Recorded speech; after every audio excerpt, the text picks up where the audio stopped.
not too bad, sir. Ladies and gentlemen, Radio Cayman's Talk Today with Sterling Dwayne Ebanks. But I do have some questions. There are more questions than answers. Radio Cayman's Talk Today. If you're ready to talk, we're willing to listen. Well, I really enjoy this program today. Cayman Islands' foremost listeners' participation program. May God bless every person.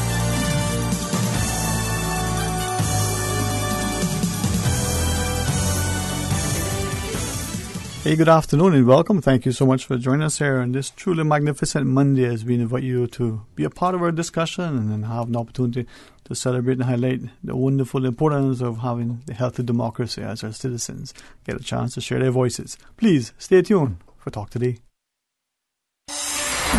Radio Cayman's Talk Today, the Cayman Islands' foremost listeners' participation program.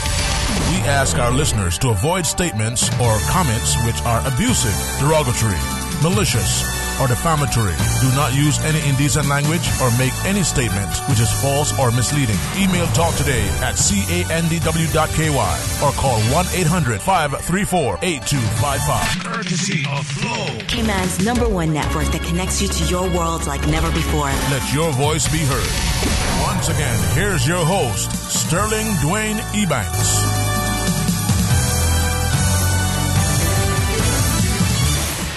Hey, good afternoon. Welcome back to Talk Today. Thank you so much for joining us. As we invite you to share with us, 949-8037 or 1-800-534-8255. Start things off with the good company of Ms. Katrina Jern. And I know others are going to join us shortly as we talk about the importance of having their people have a voice, share that, invite others to equally participate, and through that dialogue, understand why we need to preserve, protect what we have, and that freedom shouldn't be taken for granted. Good afternoon. Thank you so much for having us on. It's wonderful to be here again. I think this is an extremely important discussion that is weighing on the conscience of most Caymanians at this point, and we just want to keep the dialogue going. We're supporting the people's initiated referendum on the cruise berthing issue. We believe it's critical that all Caymanians have a say in this extremely important issue for the country. And, thank you so much for having us here today just to kind of go through some of our concerns and the reason why we are supporting the people's referendum. Well, I appreciate that. And for those who listen, the idea that we're talking about this sort of aspect to our democracy, the fact that maybe it's the Nordic countries. Maybe some will look to Australia as being that initial sort of leader that set the stage. I mean, Mr. Bill Adam, without question, has many times championed. That was the first place where a referendum, was sort of initiated. For us, it's still relatively new, and giving the voice to the people through the ability to, provided they have enough signatures as per the Constitution, to ask, for a national referendum. Yes, well, I think we can be very proud of our Constitution for enshrining this right to allow the people to have a direct say in issues of national importance where they are concerned about the process or the decisions that are being made on their behalf by our elected representatives. Certainly they do a wonderful job in representing and getting right a lot of issues. However, sometimes they do take a path on a particular issue and that the people may be concerned about. And I think it is critical that we participate and that we give every Caymanian a say in this. We find out what the majority believes is in the best interest of the country. We are asking for increased transparency from the government. We would really like for them to share as much information with us as possible. At this point, we do not know costs of the proposed cruise berthing facility. We don't know the final design. There is the environmental impact assessment is out of date. It applies to the 2015 design, has not been updated. So I think this is very crucial information that the public needs before the government commits the country to such an expensive infrastructure project. And we are simply asking for a say and to be a part of our democratic process. Now, with that, if I may ask of you, there are those who seem, for whatever reason, maybe they're being malicious, maybe they're misinformed, who would say, well, if you ask for the referendum, that means you're for or you're against. Respectfully, just asking for the referendum, any particular connotations other than we just want to be able to have a say? The petition is simply asking the government to hold a referendum on the issue of the proposed cruise berthing facility. It is not for or against. So it is not correct that signing the petition is a no vote for the cruise pier. I think people have a very wide range of concerns about the particular proposal. Some people think that there should be no pier. Some people think that there should be a pier, but it may be in the wrong location or it may be the wrong design. So there are a lot of people who are supporting the referendum who may vote yes in the actual referendum. And we think it's critical. But I mean, first of all, the people need to be informed with the correct information. We need that information in the public domain in order to allow people, our citizens, to make an informed decision when they go to the poll in the referendum when that time comes. So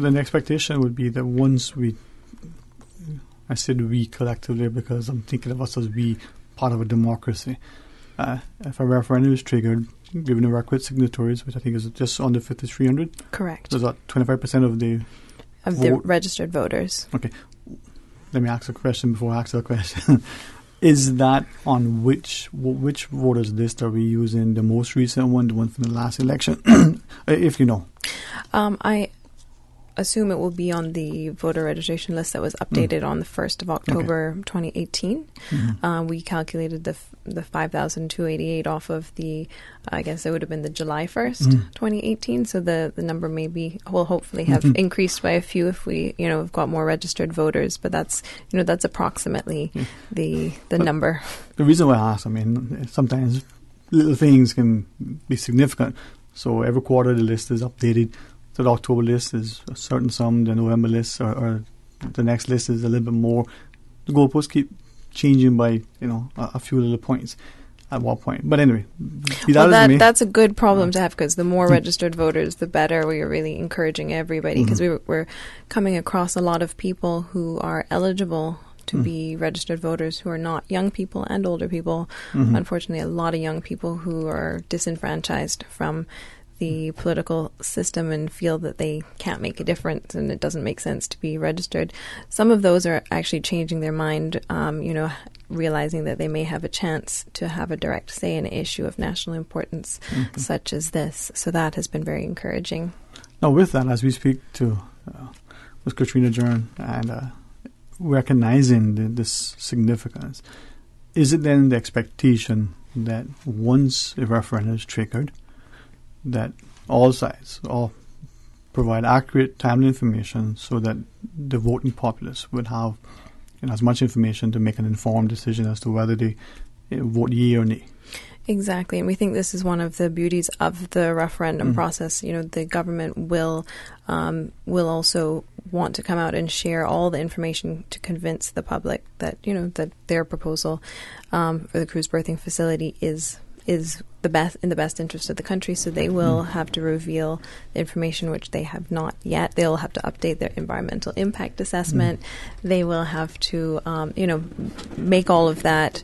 Whatever information they don't currently have, they'll have to find out, to update the reports, and to make that case to us. And all sides will be coming to the table with their best arguments, information, to try to best inform the public so they can make the best decision. All right. Well, we're talking about the whole sort of prospect of people initiated a referendum and that petition calling for such. So let's see, Dr. Chris, Ms. Katrina Jern joins us, and Chris Adam.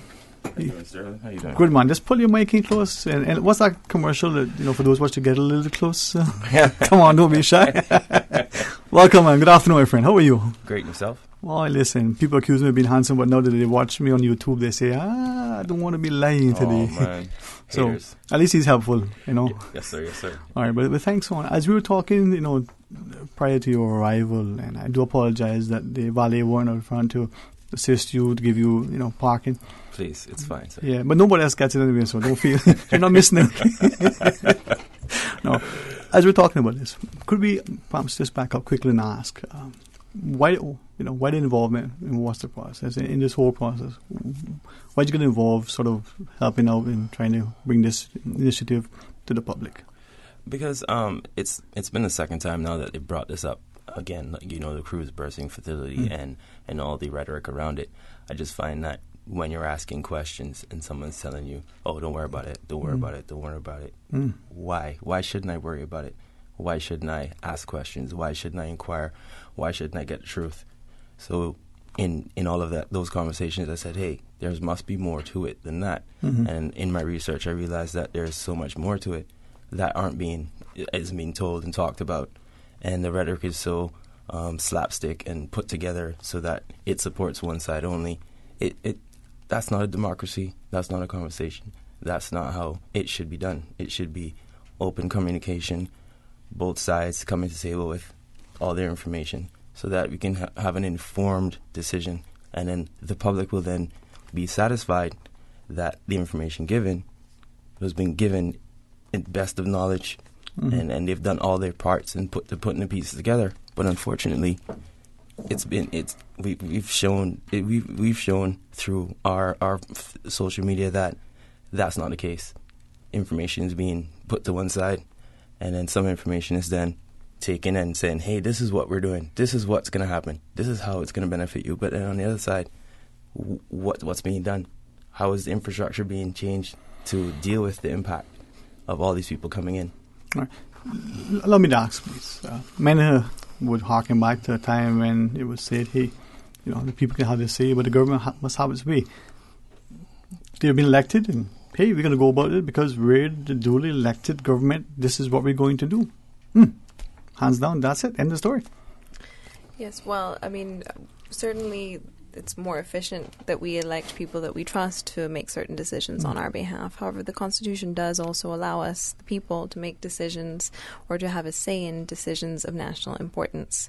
And so I think that there's certainly a balance to be had with the elected officials doing their duties, carrying out their responsibilities, making certain decisions on our behalf. However, when we feel that they have got it, that there are concerns about the position they're taking on an issue or the process that they're going about it, we the people do have the right to hold a referendum and to have a say and participate in that decision-making process.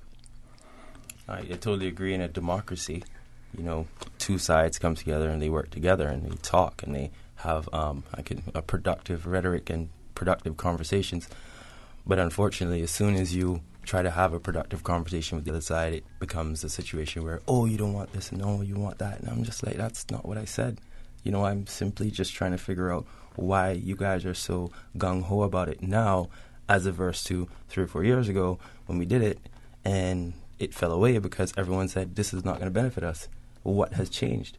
And from what I've seen, nothing has changed. No new information has been given up. And then they want to restrict how much information you're given. And then you have on the other side where I heard people being bullied because they don't support the position of having the port there. And I'm just like, that doesn't make any sense. Who's encouraging you? Who is encouraging and enabling these individuals to bully other people into thinking that we need this just because this minister said so? When we come up, sorry. Perhaps it's for after the break, but I just wanted to I've been a bit concerned about some of the information that the government has shared, and just wanted to kind of clarify a few points that I have noted listening to the ads. And that was the question I was going to ask. Please do that, and I was going to equally say, expound on some of those other things that you think are missing information, those other questions that you may have or things you feel is missing and the like. Hey, listen, if you want to be an active, engaged, informed participant in a democracy, talk today, and by extension, all of Radio Cayman, especially for the record, gets you there. So 949-8037 or 1-800-534-8255. Invite you to stay tuned. Join us after the break. Let's have this discussion.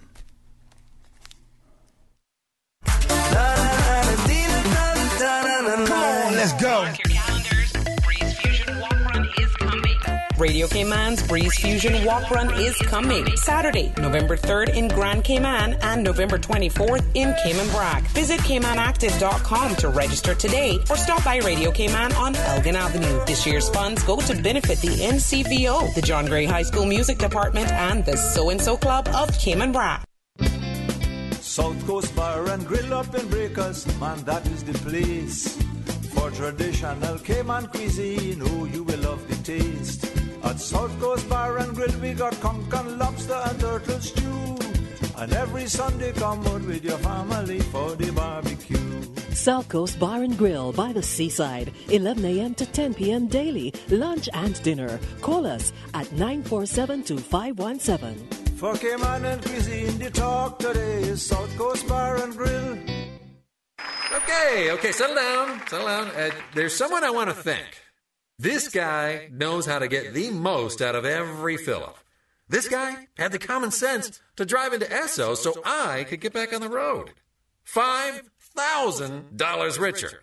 Thanks to me. Thank you so much, me. Thank you. Yes. Spend $25 at any Esso service station and get a chance to win in weekly draws for $5,000 cash. Every week for 5 weeks, we'll be choosing a winner. You can also get a chance to win free fuel and prizes at our weekly Spin and Win events. That's $30,000 in cash and prizes to be won. Drive into an Esso station today. You'll thank yourself. The Esso brand is a trademark of ExxonMobil Corporation and is used under license.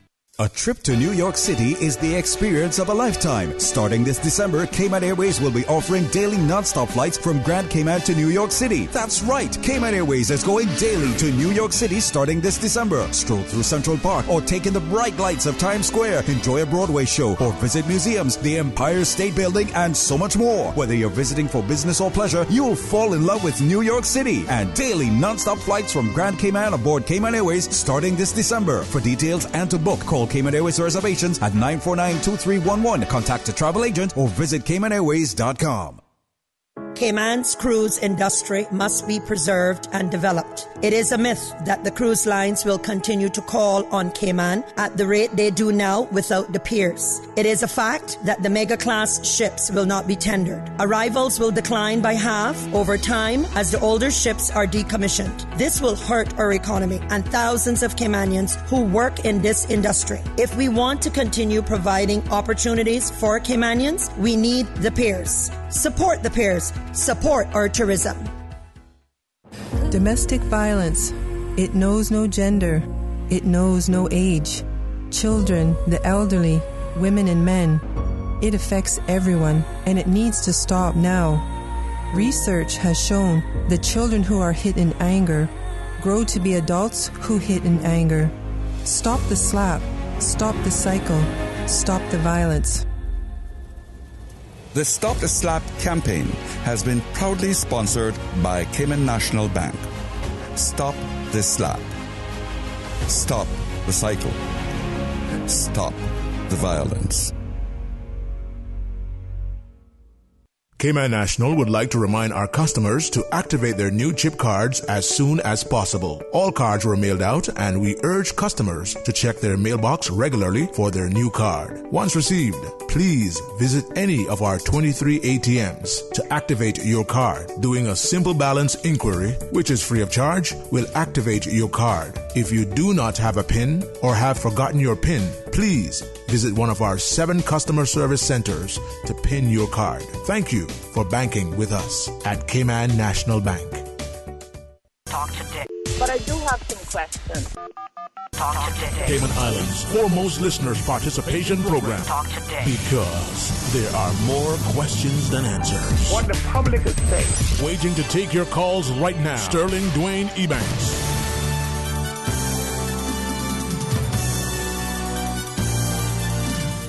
Hey, good afternoon. Welcome back. Thank you for joining us and be a part of our conversation. 949-8037 or toll free at 1-800-534-8255.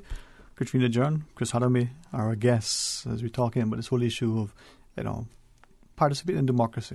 People get a chance to sign a petition calling for a people's initiative referendum, specifically relating to the port project alone, right? So anything else about making chocolate a national dish, that's another referendum. Okay, we'll do that one next year. Just my attempt at a little bit of humor. Dr. Jaron? Thank you. Again, it's a pleasure to be here and to be able to communicate with the public and just share our humble thoughts on the process and our concerns about the proposed cruise berthing facility and why we think that the referendum, people's initiated referendum, is crucial for this. There's been a lot of information, a lot of government-sponsored ads, and there was a meeting that they held at the Family Life Center on the 26th of September. I do have some concerns about some information in my research that I have noted that there are some discrepancies with what the government has said. First of all, we recognize and we believe that the cruise industry, that our cruise tourism industry is extremely important to Cayman, and we believe in that it must be protected and supported and enhanced. There's nobody in the people that I've spoken to who are supporting the petition who think that the cruise industry is not important. We recognize it's a vital part of the economy, employs a lot of Caymanians, and we must invest in order to ensure that the industry grows and prospers. But noting that the government has said that 80% of cruise of our tourism industry is cruise, and that is correct in terms of the numbers of people. However, I just want to point out that 76% of our revenue for tourism comes from stayover tourism. So although it's smaller in terms of the number of people, the stayover is actually more than 75% of the revenue. Also, in terms of the cruise berthing facility, the amount of onshore time that the pier would allow if it was built. Now, currently, the average time ashore is about 4 hours for passengers who come on the cruise ships. Initially, the government had said, and they put it in their print ads, that the cruise piers would allow an additional 4 hours, taking the onshore time from 4 to 8 hours. However, that has been shown to be an impossibility, more or less, because the maximum time that cruise passengers have ashore in any destination in the Caribbean, including Central America, is 5.56 hours in Costa Rica. So with all of the different factors competing and needing to get to the next port and needing to get offshore to open the casinos, it's actually more likely that we would only get about 1 extra hour. And the government has now conceded that, and they have changed the information they're putting out to say that cruise piers will get us 1 additional hour. Right? So in weighing the sort of benefit cost of $200 million at a starting point, the economic costs, the environmental costs, the social costs, we are doing this essentially for 1 additional hour that cruise passengers would have ashore. So I think that's really important for the public to understand as they sort of weigh this information. Also, they have said that, we need to build the pier for the Oasis class ships. Now, currently, there's only 2 Oasis-class ships in the Caribbean route that are passing us by. There are 235 ships in the Caribbean, so that's 2 out of 235 that won't come to us because they won't tender. So, also, we're doing this currently for 2 ships, right? In the future, they are building more. However, the boats, the new design of these larger ships, they've changed the design to make it easier to tender the ships. So I don't think that will actually also be an issue, although there will be more. The trend is for larger ships. Actually, the majority of ships on order are still the more medium-sized ships. So it's just important to kind of, keep all of these facts in perspective. Now, with that, as you shared it, cost and design, we only roughly, we heard 20 million, we had 40 million. We've seen some people do numbers that say, well, if you take, for argument's sake, the price per head, $17, times it by the number of passengers, that goes to the cruise ship, that's almost $1 billion right. thereabouts. So depending on how you spend the numbers, it could be a lot of money. But the question is, I'm not an environmental marine engineer, designer, or any of that, naval architect. So I don't know. But not having a design of any kind, is it possible to even get a semblance of what a cost will look like? Well, that is one of our big concerns also, is that we have a kind of ballpark that the government has put out of 200 million, which is the same sort of ballpark that they put out in 2015. But yes, without having a design, it is difficult for them to cost. Additionally, they have not completed critical components of the environmental impact assessment, particularly the geotechnical studies. And so this is where they would do cores of the harbor to see the composition of the seabed.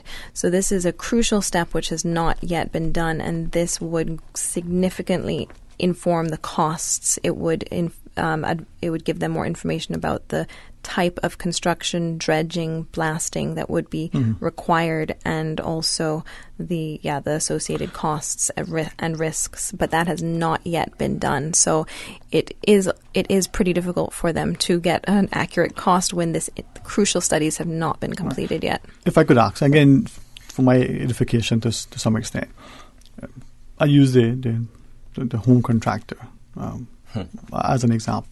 So you want to build a house, you talk to your friend who's a contractor, he has a reputable company, or she has the reputable company.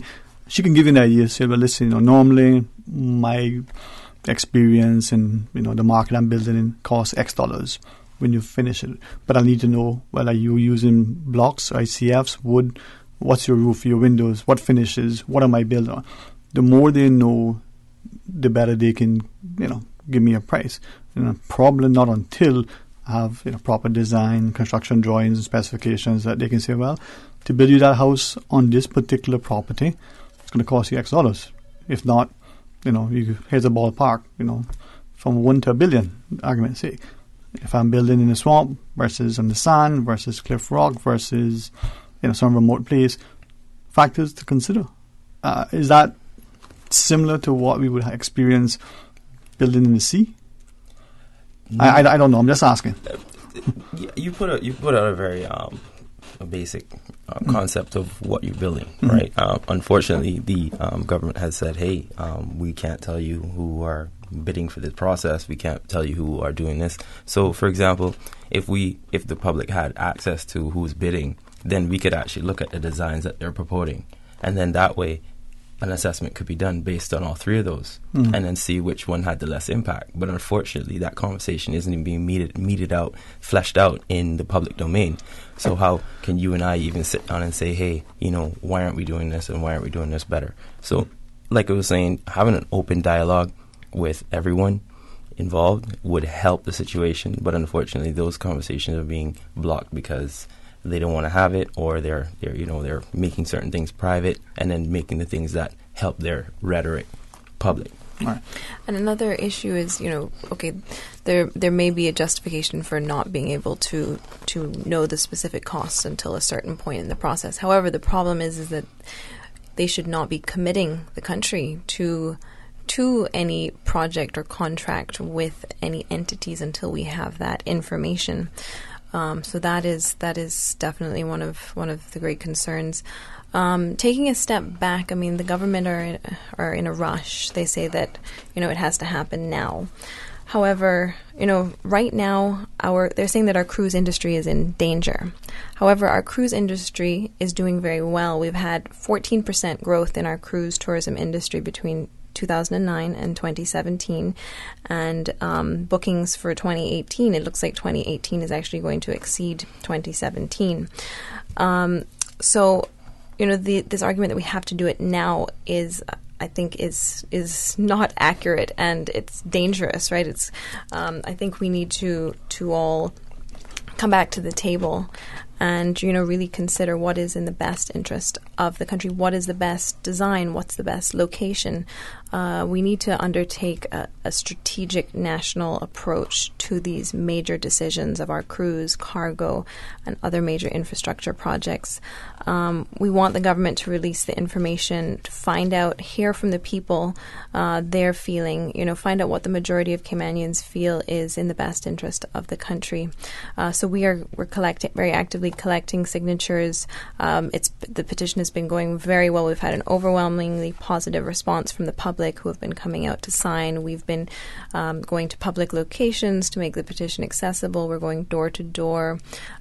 We will bring the petition to you if you cannot get to one of those locations. Tonight we will be at Hurley's from 5 to 7 p.m. And we are just making this petition available so that Caymanians can all have a say in this very important issue. All right, I believe we have a call online. All right, let's go to our phones. Hey, good afternoon. You're on Talk Today. Good afternoon, Sterling. Good afternoon, ma'am. How are you? I am very thankful and highly blessed and listening. I mean, I can't listen any closer. Yes, ma'am. And good afternoon to your panel. Good afternoon. Good afternoon. Listen to me now. I'm so disgusted in hearing about how many thousands, 43,000 Caymanians is working in tourism. Hello? Yes, ma'am. 4,300. Yes, ma'am. 45 is what I said. 4,500. 4,500. Okay, 100. So I mean, I got mixed up right there. But with that amount of that is working and those that is not working, they are only concerned about who is working now. That would not be working if it comes to half or whatever they're talking about. That we're not getting no sense of. At least I'm not getting any sense of. So they are really not concerned about who out here that's not working right now. Hello? Yeah, exactly. Well, this is so disgusting that day. Sometimes I get lost in finding the words to really say because I'm so tired of hearing all of these ads that's coming out, especially that one with the 4,300. How many of those are Caymanians? I mean, born Cayman or got Cayman root, DNA or whatever you want to call it. How many of them are paper Caymanians? Can you all try to find out that? Mm-hmm. We could probably do an FOI and see if their numbers work out. But at the end of the day, you're right. You're right in the sense that the priority isn't to get more Caymanians into the tourism industry. It's more to showcase, hey, we have 4,500 in the industry and we want to support them by doing the support. And that's what the rhetoric was all around. And when you actually look at the numbers and you say, okay, there's 4,500 in the industry, imagine how many are in the industry that aren't Caymanian, but they're not going to put that number out there. I know. Cayman is a unique jurisdiction where we have more jobs than we have people. So having in that environment, how are we sitting down here saying that Caymanians are unemployed when they can actually work in the industry? But then when you talk about this port now and in the construction of the port, they're not telling you how many industries are going to fall away, how many companies are going to fall away, and how much unemployment it's going to create because Georgetown Harbor and all the companies and the hotels around in that area that rely on the harbor to bring in revenue and bring in guests and create an experience for our people, that's going to fall away. They're not even thinking about that. And I feel like that number is going to dwarf the 4,500 that they're talking about if the port does go through. Because all of the information that's coming out is speculation. A report is your best estimate, best guess. That's what a report is about. There's no definite numbers in a report that's going to, that we can say guaranteed we're going to get X, Y, and Z. There's no guarantee. But what we can guarantee is to make sure if we focus on Caymanians and enriching their lives and, creating more education for them, finishing the school maybe we can actually bridge that gap and put ourselves in a position where we're not relying just on tourism and just on the port. We can rely on so many other industries that Cayman has the infrastructure for and the passion for it. Like, there are kids out there who are pushing for the tech industry and no one's talking about that. But yet we're still talking about the tourism industry. We can marry the two, but again, that conversation is not being had because it doesn't help their narrative. Yeah, that's... Can I say something more? Yes, of course. Okay. Of all that is working this corner of them is Caymanian. Cayman are there that is training people. Okay? Thank you, ma'am. I'm so glad that you're awoken to the actual reality of it all. No, but listen to me. I am 67 years old, sir. Mm-hmm. And I am one of those from I even stammering now. From from West Bay that helped to build the tourism on the West Bay Road. Yep.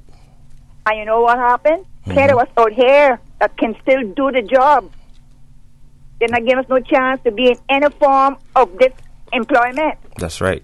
And your government should be supporting that. And we should be the ones that are really there teaching the people, whether it's Cayman or whether it's expats or whatever.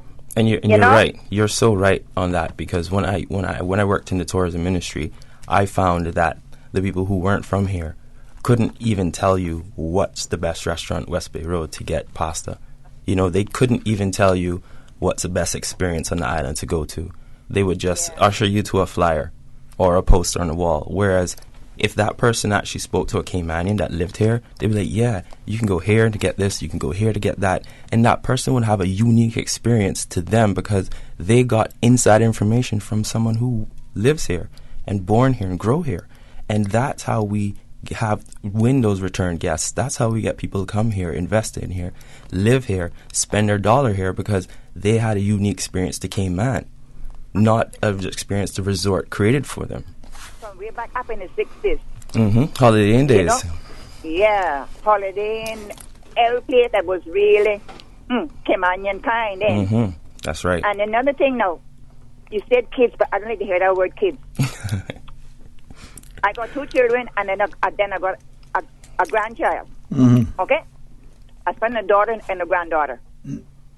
But no, the younger ones that is working into the tourism, they can't get to have, right at this stage, I'm speaking now from experience. Yes, okay? They can't get a full-time job, but the other ones can get a full-time job. Then they got a contract. When them they got a contract, do the work right. But when it comes to the computer and stuff like that, the ones that are getting the part-time job got going and do the work over. And you hear what I'm saying? Yes, ma'am. I'm hearing you. So all this stuff is just getting people on people. I mean, it. Yes, ma'am. Well, listen, Sterling. Yes, ma'am. Yes, ma'am. Give me 2 minutes more now.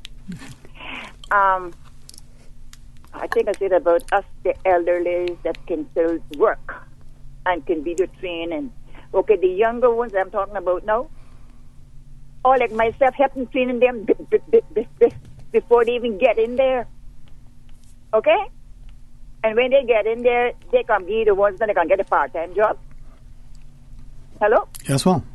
And then when they go back to work now, on their time off, from their time off, they got to correct the work that them people that has got the contracts that can't do the work right.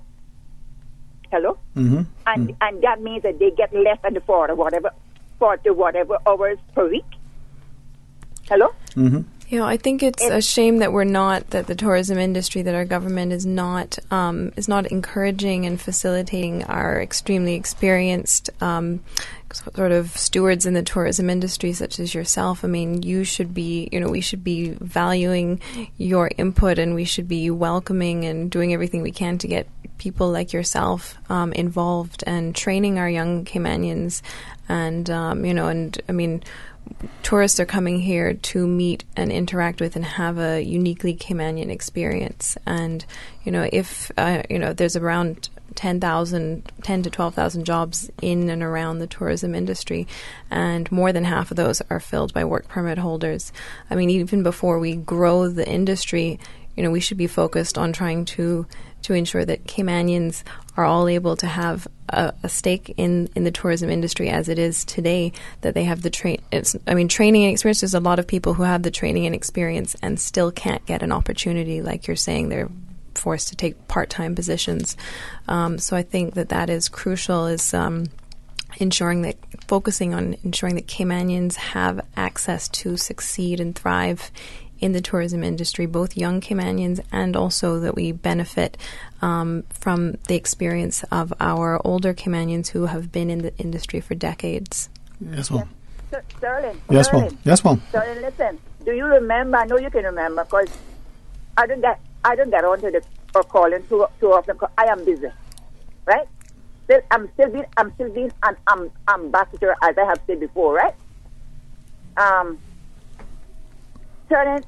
how many years it is now since the course is going on up at UCCI about they call it hospitality, whatever. That I had to correct it all the time. It's tourism. It should be tourism and hospitality. But anyway, remember now, I did make Mr. Moses, the minister there, say that I am very interested in getting there for that course, and not only doing the course but help with the training. All now, so I'm not getting none concerning that. Well, okay? Perseverance is here. No, but I'm not got time for them no more. I am doing what I still need to be doing or can still do. I am training out here. Right. Well, you keep it up, Mom. You keep it up. And thank you, respectfully. Let me, before I can keep it up in here, make sure I keep my job. Hey, thank you very, very much, Mom. Please continue to share your thoughts with us. Respectfully, let's pause, take a break. We'll pick up our news. We'll come back. We'll continue. And hopefully hear from some others. Stay tuned for Talk Today. Excuse me, I noticed you from afar. Really? Me? Well, not you. The KFC sandwich you're eating? Oh, Zinger. Sorry, I'm not trying to be funny. No, it's called the Zinger sandwich. Crunchy, juicy, 100% chicken breast, crisp lettuce, sweet mayo on a seeded bun with a little zing. KFC's chicken is not factory breaded, frozen and refried like the Burger Boys. Customize your KFC Zinger and dip it in barbecue sauce. Wow, now I'm starting to notice you too. KFC, it's finger licking good. Sometimes things just don't go as planned. That's why you need Contractors All Risk Insurance from Fidelity Insurance Brokers. Ensure you're covered in the event of property damage and third-party injury or damage claims during your construction projects. And with Fidelity Insurance Brokers, you can be sure you are getting competitive pricing and superior customer service. Call us today for a free quote. Fidelity, we're good for you. King Sports Center takes pride in being more than just an ordinary gymnasium. For 14 years, their multi-purpose facility has been providing the community with a variety of sporting, recreational, and relaxation activities. King Sports Center has a bowling alley, lounge bar, multi-purpose rooms, powerhouse gym, rock climbing wall, bungee jumping, a 10,000 square foot rink, and so much more. For more information on the variety of services, call their friendly staff today at 946-5464 or email kings@candw.ky or visit www.kingsportscenter.com. King Sports Center, your one-stop shop for fitness, recreation, and relaxation. Honey, our fridge has stopped working again. Everything in the freezer is melting. We need to get this repaired right away. I'm calling Brand Source Service. When you need the very best appliance service, call Brand Source Service at 623-5000. Offering service and installation of all brands and models of appliances. Brand Source Service is Cayman's source for appliance parts and repairs with qualified and experienced technicians and the island's largest stock of appliance parts. Brand Source Service will have your repair completed in a flash. So, whatever the problem is, call the experts at 623-5000. Brand Source Service, Dorsey Drive, Industrial Park. Telephone 623-5000. Do you know that conditions may change suddenly in an emergency and you may have to leave at a moment's notice? When a hurricane threatens, you should have a grab-and-go survival kit. This kit should include your personal identification and other vital documents, which should be sealed in a watertight pouch or container. For more tips and information, visit the Hazard Management Cayman Islands office or caymanprepared.ky. This hurricane tip is brought to you by Hazard Management Cayman Islands and Radio Cayman 89.9 FM. Continuing the Caymanian tradition. Let Cora keep my ground so clean. The heart and soul of the Cayman people.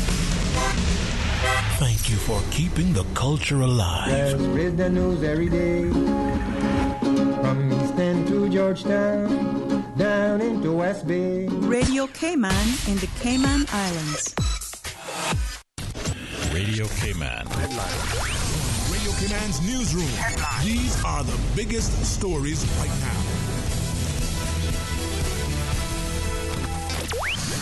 On Sunday, just before 4 p.m., the 911 Communications Center dispatched police and emergency services to a work site off Lakeview Drive in Bordentown.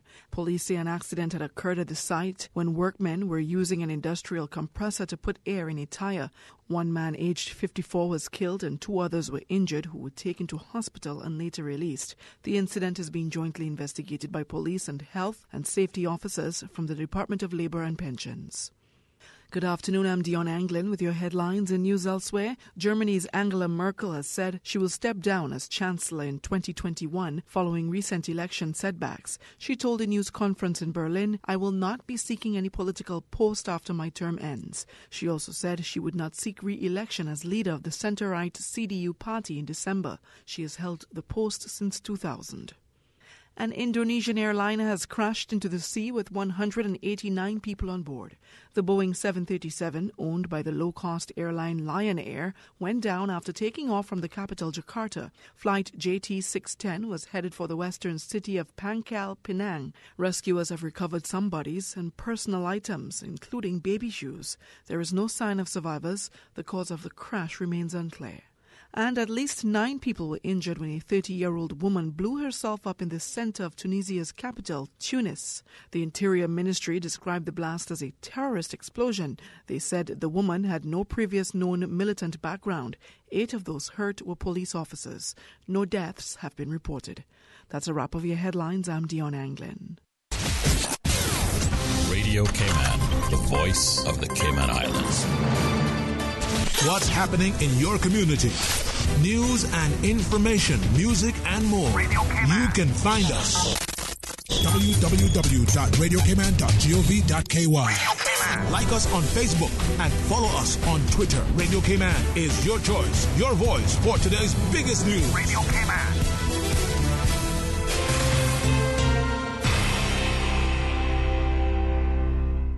Talk today.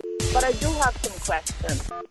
Talk today. Cayman Islands' foremost listeners' participation program. Talk today. Because there are more questions than answers. What the public is saying. Waiting to take your calls right now. Sterling Dwayne Ebanks.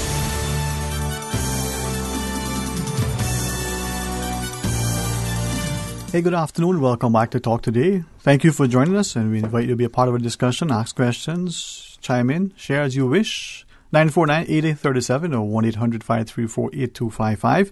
You can WhatsApp 925-3261. Send a voice note, type it up, send it across. We'll read it, play it. Either way, if you share it for us, we'll share it with our people. In the studio, it's Katrina John, Chris Hadame, our guest. And make sure I say this right. We're talking about I call it the port project, the cruise berthing facility, the proposed one. And there's a sort of a move by the ordinary citizenry circulating a petition which seeks to trigger a certain number that will require the government to say, put this to a referendum so the wider populace, the electorate, would have a say, yea or nay. A couple of questions. If that's the case, and as I understand it, once that happens, it becomes automatic, but the question that is going to be posed to the people will solely and exclusively be in the domain of the cabinet, of government. That's correct. According to the Constitution, once we present the government, the people present the government with a petition that contains the signatures of 25% of the electorate, the government is obligated in accordance with Section 70 of the Constitution to hold a referendum. However, the date and wording of the actual referendum is then in the hands of Cabinet. So it would be with Cabinet to decide the exact wording of the question and also to set the date, whether they will set a specific referendum date, whether it will be postponed until the next general election. That will be their decision to make. But the Constitution is clear that this is a requirement to hold a referendum once the people, at least 25%, have signed a petition asking the government to hold a referendum. Okay. I'll ask the question whether you can weigh in and answer. It's not meant to, be egregious or to sort of offense, put you on the spot. But let's say that there is, that required number of electors who sign, and the government decides, we'll get to it at some point, but we're going to move on because time is of the essence, and they're going to push forward with it. It just sits there, and they move on. Then what? Well, I'm not sure that there is I'm not aware of the sort of constitutional or legal requirements at that point. However, this is an issue that is of such importance and such concern to so many Caymanians. I mean, I have been overwhelmed by the going door to door, sitting at the different locations, the number of people who just come, sign, they thank us for making the petition available. They are relieved to have a way to have some hope that there will be a more rational outcome.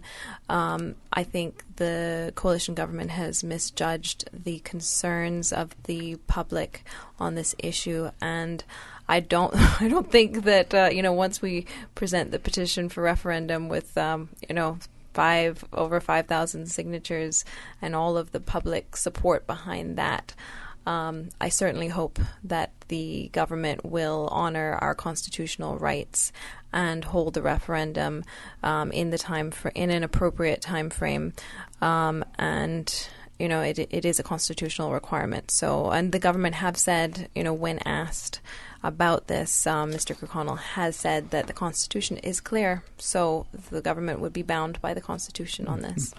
Here's my thing about them delaying it, or maybe pretending as if they have all the time in the world, or they say we got to move on this. We'll get to the referendum when we can. It speaks volumes to the people that their voice isn't as important as my voice. I'm an elected official. If I'm an elected official, then I'll be like, what? I know what's best for you without asking you. And in hindsight, that's called dictatorship.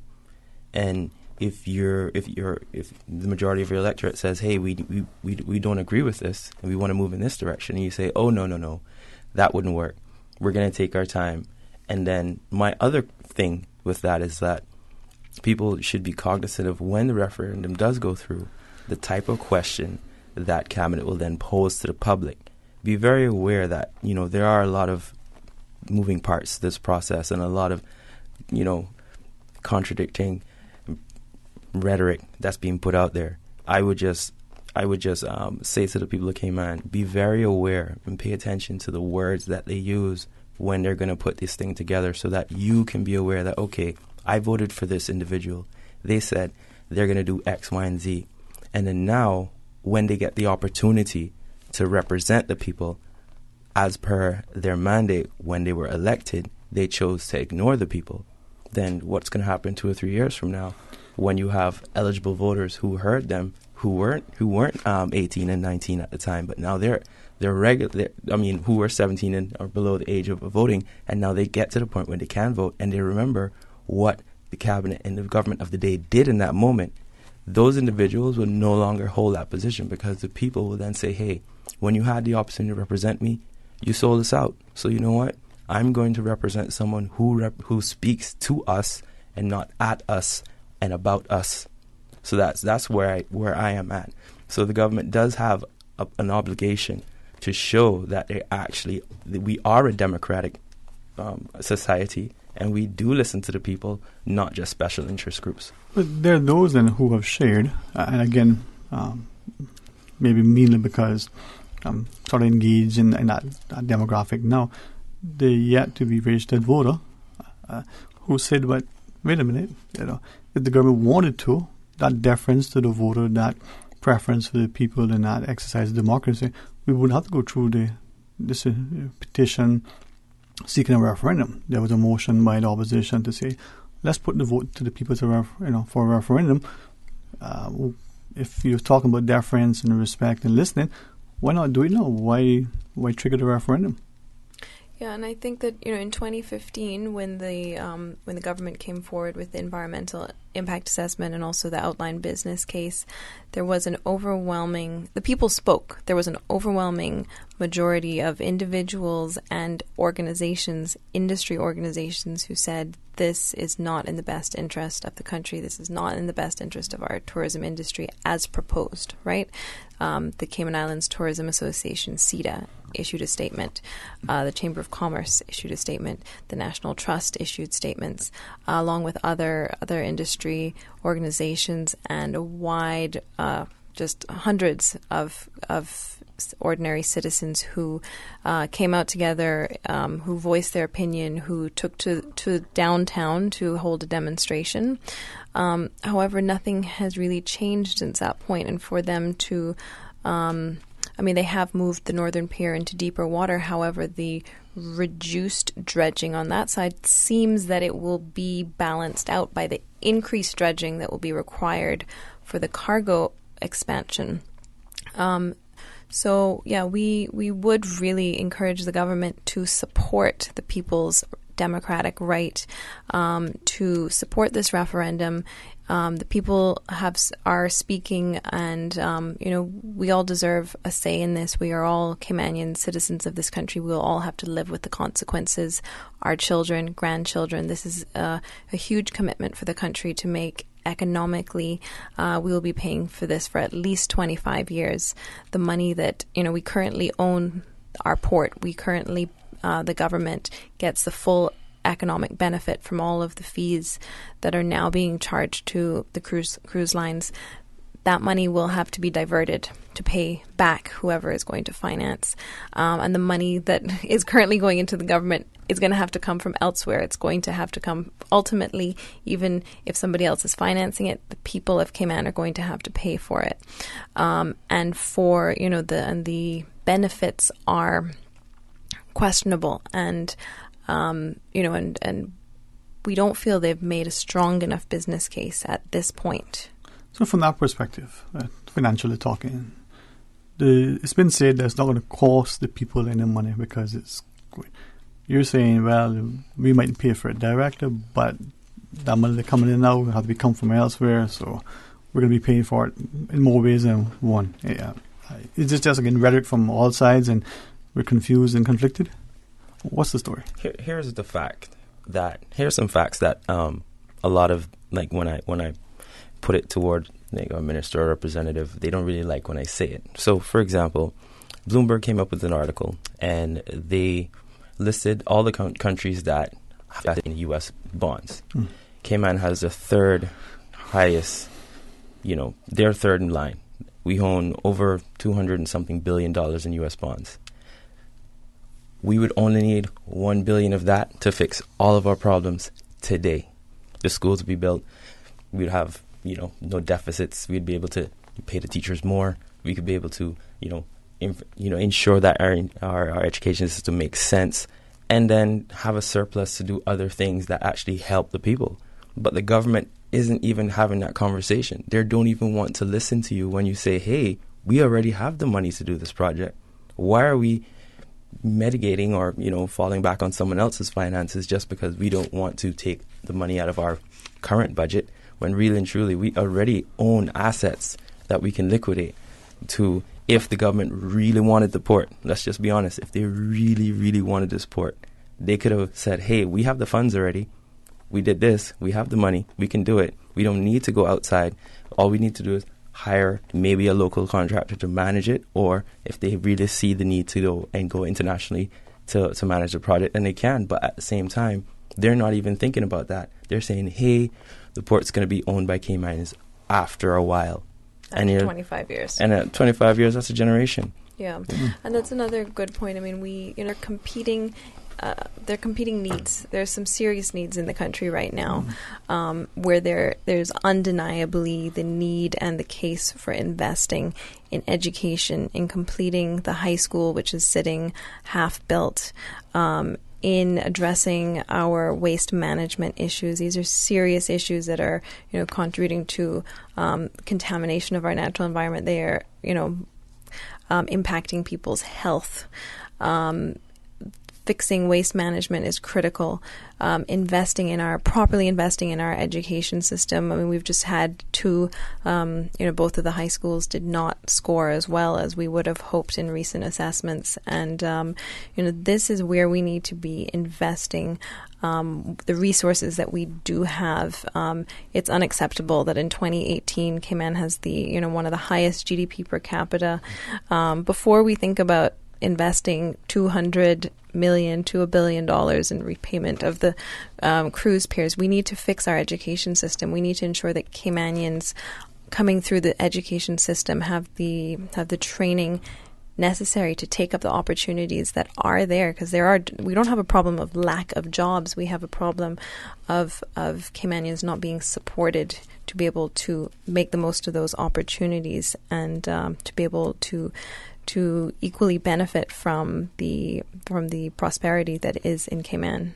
All right. I'm going to pause and take a short break. We'll come back. Let's continue the discussion. Invite you to call and share your thoughts with us. Dr. Katrina Jern, together with Mr. Chris Hadame, our guest. 949-8037 or toll free at 1-800-534-8255.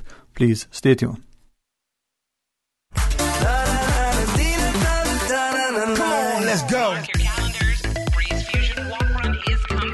Radio Cayman's Breeze Fusion Walk Run is coming Saturday, November 3rd in Grand Cayman and November 24th in Cayman Brac. Visit CaymanActive.com to register today or stop by Radio Cayman on Elgin Avenue. This year's funds go to benefit the NCVO, the John Gray High School Music Department, and the So-and-So Club of Cayman Brac. South Coast Bar and Grill up in Breakers, man, that is the place. For traditional Cayman cuisine, oh, you will love the taste. At South Coast Bar and Grill, we got conch and lobster and turtle stew. And every Sunday, come out with your family for the barbecue. South Coast Bar and Grill by the seaside, 11 a.m. to 10 p.m. daily, lunch and dinner. Call us at 947-2517. For Cayman and cuisine, the talk today is South Coast Bar and Grill. Welcome to our Esso service station. How can I help you today, ma'am? $25 in fuel, please. Sure. I bet I can make you smile, too. Bet you can't. Would $5,000 cash make you smile? Of course. Who wouldn't? But how? Spend $25 or more in fuel at any of our Esso service stations, and you could be the winner of $5,000 cash. Every week for 5 weeks, one lucky winner will win $5,000 cash. Made you smile, didn't I? I'm smiling. Drive into an Esso station today. The Esso brand is a trademark of ExxonMobil Corporation and is used under license. At Seaboard Marine, customers often ask us questions about their shipments. Hi, I'm thinking of buying a car from the States. Which port do you ship out of? Hi, we ship out of Miami, Houston, and Brooklyn. Just let us know your port of choice and we can provide you with a quotation and answer any questions you may have on insuring and protecting your vehicle during its journey. Shipping shore to shore, Caymankind is the Cayman experience. We work at the Cayman Craft Market. It is a myth that we do not need the cruise ship industry. It is a fact that when there are no ships in port, we do not earn a living. We depend on the cruise industry, and if it was to reduce by half, many others just like us would suffer immensely. We want to work and provide for our families. We need the pier. Support the piers. Support our tourism. CUC advises motorists that in an effort to alert approaching drivers of speed restrictions when entering an area of road where CUC vehicles and personnel are present, the company will be deploying rumble strips. These rumble strips are a series of raised transverse rubber strips laid across the road which changes the noise of vehicles' tires make on the surface and so warning drivers of speed restrictions. On approaching CUC's work zones, motorists will observe bright orange road signs signifying rumble strips ahead. Before entering these work zones, motorists will encounter the rumble strips that are encouraged to drive with extreme caution at slow speeds until they are well clear of the work zones. These rumble strips are essential to safeguarding against potential danger to CUC personnel. If you have any questions regarding the use of rumble strips, please contact our customer service team at 949-5200 or via email at service@cuc.ky. Okay, settle down. There's someone I want to thank. This guy knows how to get the most out of every fill-up. This guy had the common sense to drive into Esso so I could get back on the road. $5,000 richer. Thanks to me. Thank you so much, me. Thank you. Yes. Spend $25 at any Esso service station and get a chance to win in weekly draws for $5,000 cash. Every week for 5 weeks, we'll be choosing a winner. You can also get a chance to win free fuel and prizes at our weekly spin and win events. That's $30,000 in cash and prizes to be won. Drive into an Esso station today. You'll thank yourself. The Esso brand is a trademark of ExxonMobil Corporation and is used under license. Not all insurance is created equal, but who has the time to shop around? Take the guesswork out of your insurance coverage with Fidelity Insurance Brokers. Let us match you with the best coverage to suit your needs at a price to suit your wallet. Plus, get superior customer service from dedicated claims professionals to ensure speedy claims processing. Get your insurance through Fidelity Insurance Brokers. Call us today at 949-7822 for a free quote. Fidelity, we're good for you. Did you know that recycling collection containers are located island-wide in Grand Cayman? The Department of Environmental Health's program is an integral part of DEH's waste management responsibility in the Cayman Islands. Start your recycling program at home today. Put your tin and aluminum cans in appropriate DEH recycling containers at all Foster supermarkets, Kirk Market, or Hurley's Grand Harbor. Help keep the Cayman Islands clean. Reduce, reuse, and recycle. For more information about recycling, go to www.deh.gov.ky. Talk today. But I do have some questions. Talk today. Cayman Islands' foremost listeners' participation program. Talk today. Because there are more questions than answers. What the public is saying. Waiting to take your calls right now. Sterling Dwayne Ebanks.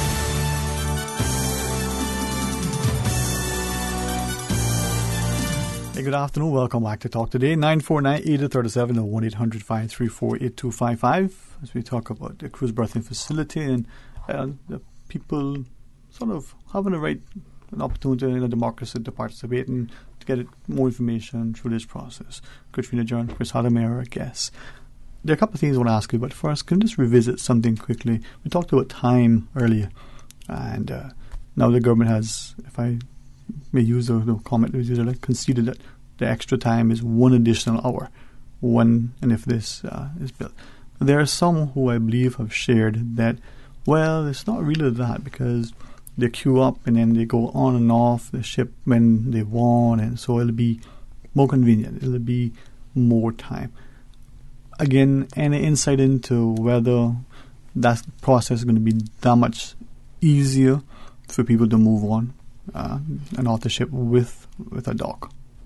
So let's I like to be practical in when we visit these kind of conversations about how many people can get in and off the boat. For example, if the boat is the door that you're coming out of is 10 feet wide and only 500 people can come out of that door, putting a dock in front of that door is not going to increase the amount of people coming off that boat. Mm-hmm. So when the government says, more people can come off the boat, not really, because even if there's 1,000 people at that door, there's going to be a bottleneck. So no matter what stuff you put on the other side of that, the cruise ships will then say, okay, we'll have to open up another bulkhead in order to do that. But most cruise ships only have the one bulkhead to come out of. So when you have this conversation about, time and how long it's going to take. So, for example, you come off the ship, you got to get processed, that's 20 minutes. You got to get out there. If you already booked your tour, then you're off and you're back in. But if you're not, you're looking for a tour, that'll take another 30 minutes to, navigate all of that. Then you go on your tour, you come back, I'm hungry, that's going to take another hour. If they eat. And the majority of the cruise ship passengers that come off do not eat because we all know that it's already provided for them. So they come off, they do their excursion, and they come back and they go back on the ship. And if there's a little bit of shopping that happens, that will happen. Having a port there is not going to change that. The infrastructure you create outside of the port will change that, because then there's more things for people to do, engage with, more brands for them to do, engage with, more things for them to buy, more things for them to do, more excursions, more unique experiences. But if you're not going to have that conversation, how can you have the port conversation to say, oh yes, with this port we can get X, Y, and Z, but then not fill in the blanks to how we're going to get there? All right. Not to belabor, but just for, again, added clarity for me at least, we understand that when people come off the cruise ships and go back on, that there's a process, a security process. They need to do whatever checks that need to be done. So that doesn't matter. That's going to take whatever time the process is going to be there. Whether you walk in the gangplank, you're taking one of those movable walkways or a zip line. You need to go through that process and make sure that you're on the right ship and you're going through whatever security. Does that make it any easier with a dock? Change it anyhow from what you know? There are certainly ways improve, that we can enhance the process, the tendering process, and this has been suggested by a lot of people. When Allure of the Seas was considering tendering in Cayman in 2012, the government and the cruise lines engaged in detailed discussions about different kind of changes through the tendering process to make it more efficient and more comfortable. So there's certainly things that can be done. But just to point out that currently we have an 89.6, I believe, % disembarkation rate. So we have one of the highest disembarkation rates in the Caribbean. Other islands are only slightly ahead of us by a few fractions at 90%. So we currently do have a very high rate of disembarkation. People, despite having to take tenders, which contrary to some people, actually, a lot of people do enjoy the tender process. But in any case, we do now have 90% of cruise ship passengers on average getting off the ships, coming ashore. If we have the ships at the pier, in the same way that it's easier to, maybe more convenient to come off, slightly more convenient to come off, it will also be easier for them to go back on. And I think that will, for example, could pop back in for lunch. So the people who are currently eating lunch in restaurants on the waterfront, that we may see a decline in that area, if people can just very easily get back onto the ship. Right now, they come ashore on the tender and they're committed to staying ashore for 3 or 4 hours to do their tour, maybe have a bite, do a little bit of shopping. However, I think that there can also be negative impacts to the passenger spend of having the cruise pair there. Now, that's certainly want to maybe expound more on the environment, but the money, what is it? Money talks. So the economic impact, positive, negative. What's the take from the reports and information that you have? Give us some insight, please. So it's going to take 3 years to build a dock, and in that time, no water activity can happen in Georgetown Harbor. So for 3 years, businesses who have been there forever disappear overnight, and that equates to $10 million per year per annum that employ many Caymanians. So that's a total actual loss of $30 million that we're going to lose for the next 3 years while the port's being built. Now, here's my thing. If you have all of these, a shiny jewel, saying, hey, come to Cayman, and you're like, okay, we're going to come to Cayman, you take that jewel away, then what was the point of putting all of this in place if you're just going to destroy the reason why people come to the Cayman Islands in the first place? People come here because it's laid back, it's different. You can actually hear yourself think. Life slows down when you come to Cayman, and that's what people who come from the big cities want. They want to have a place where they can just relax. They want to have a place where they can just, have a neutral environment and have a great experience and feel safe. So during the construction of the port, no activity within the harbor? Right. Almost all of the activity from snorkeling, diving, scuba, glass bottom, submarine, all of these water activities that now are generating $10 million a year and employing dozens, perhaps it's even hundreds of Caymanians, and generating $10 million a year. Those businesses will not be able to operate. There will be because the construction period will be 3 years, and so all of that will be displaced, and it is uncertain whether those businesses would be able to restart after the 3 year period, because they depend on a healthy, pristine environment in Georgetown Harbor. And if we are dealing with silty water that is, it is a certainty that the water clarity will be significantly impacted with the dredge material, which will be churned up every time a ship comes in and out. It's going to damage a lot of the coral reefs in Georgetown Harbor, those that are not directly removed by the dredging process. For example, Eden Rock and Devil's Grotto, those reefs will certainly be significantly negatively impacted by the silt and sedimentation, although they're not directly in the dredge pit. So it's uncertain. Most of those businesses probably will be out of business permanently. So that's an actual certain loss, right, for compared with uncertain economic benefits. And I don't know why we're not more concerned about those businesses, those small businesses that have invested in Cayman's tourism industry for over decades. All of the Caymanians who work in those businesses. Why are we not more concerned about the loss of that economic activity and those jobs in the 3 years of construction? That's something that we really need. People need to understand that as they weigh the costs and benefits of this project. I guess we all recognize when we're renovating our bathroom or our kitchen, it's probably not usable or not convenient to use that. If 3 years the harbour isn't, we know the Calais and the Balboa wrecks are going to be gone. Yep. Okay. All right. Chris, Dr. Jordan, we do have a caller online. Hey, good afternoon and welcome. You're on Talk Today. Hello, good afternoon. Good afternoon, Dwayne. How are you? Very blessed and thankful, sir. Yourself? Not bad. Dwayne, well, thanks for, keeping the conversation going with this big project that everybody have opinion on. And thanks for your panel for coming there. I'll start off by saying, not currently, but the first 17 years of my working life, I spent working on the waterfront, on the sea. So for all that time, my total income was from the tourism sector, water sports. So I'm not talking from a perspective of somebody who talk about somebody who's been there. I was actually there, and most of the stuff that I've attained in life came from actually working out there. 17 years, morning, noon, and night, all type of weather. And for 17 years prior, and this started in 1988, by the way. 1988, I started working on the waterfront, and I worked for 17 years.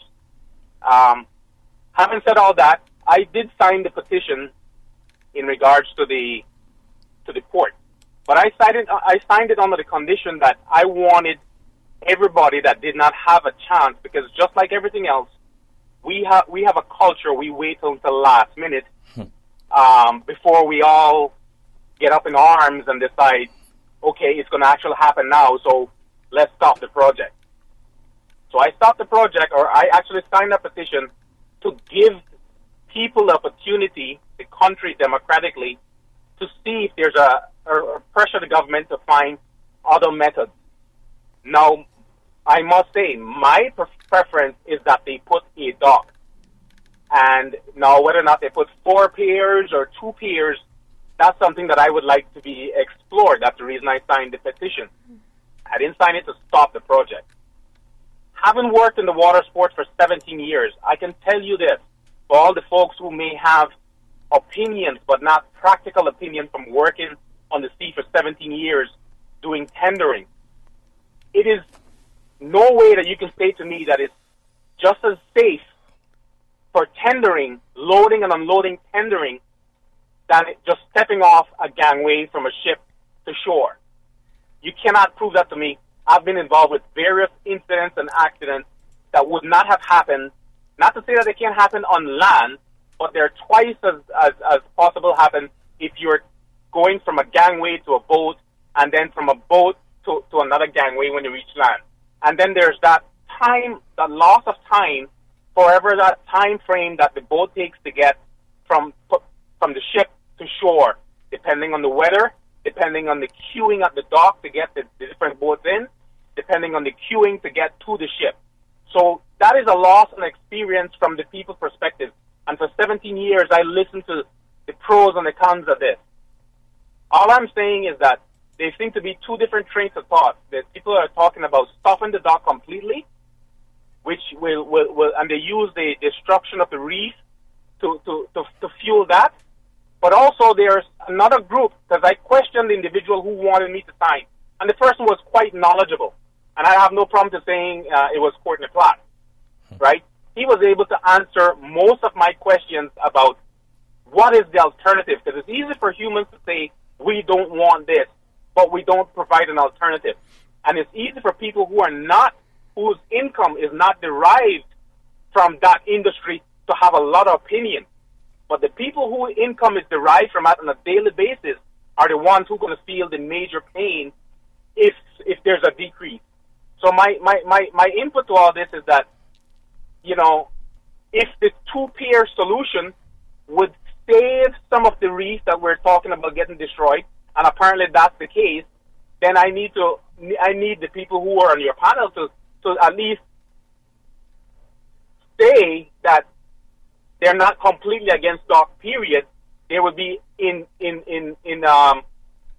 agreement with something that would lessen the activity or the destruction of the coral reef.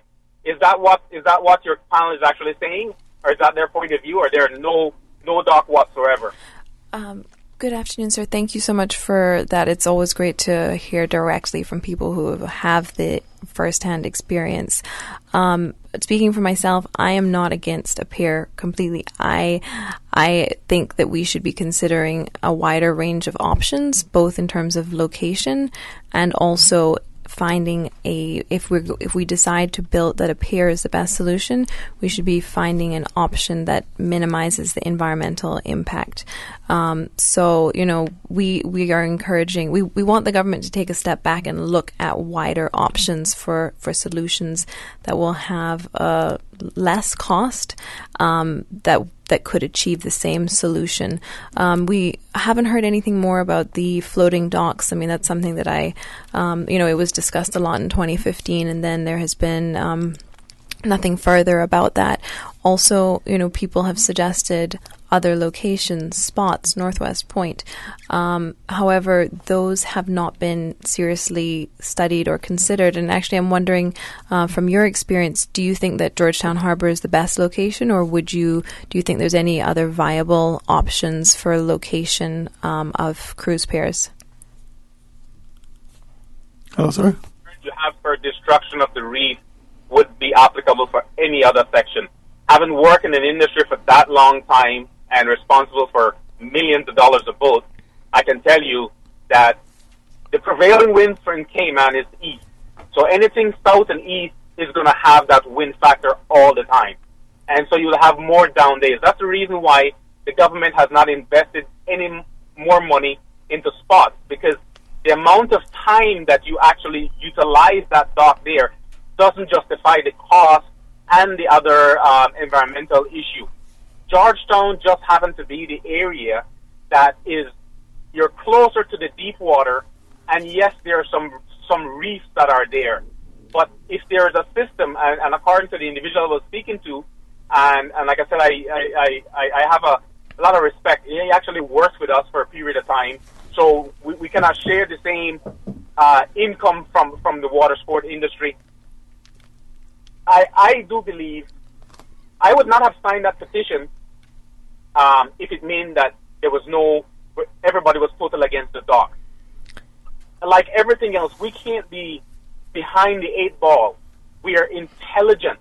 What sets us apart most of the time is that we have to actually see the light in our face before we decide that something is actually coming at us. We need to be proactive. A dock is needed. I worked on the waterfront again from 88.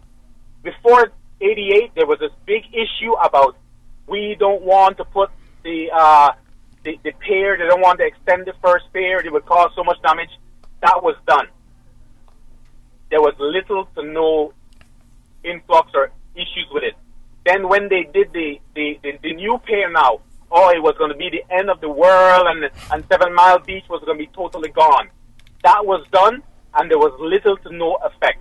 Now, I'm not saying that this is going to have the same thing, but we cannot keep saying no just because somebody is proposing stuff. As government change, we're going to be... Now, 88, I started working there, and we're 2018. 30 years I've heard about requiring and getting a cruise ship dock. And for 30 years, and all those successful governments, nobody has taken the rein and said we're going to do this, because it's a fair fact. The politicians, when they get in there, they are actually doing everything they can to stay in power. And if it's something as heart-wrenching as this to the public, they're just going to leave it be. And what I would like to find out is, over time, since 1988, how many millions of dollars have we spent on feasibility studies and different drawings and to figure out? I can guarantee you it's close to $60 to $70 million for the last 30 years about design and where to put the dot.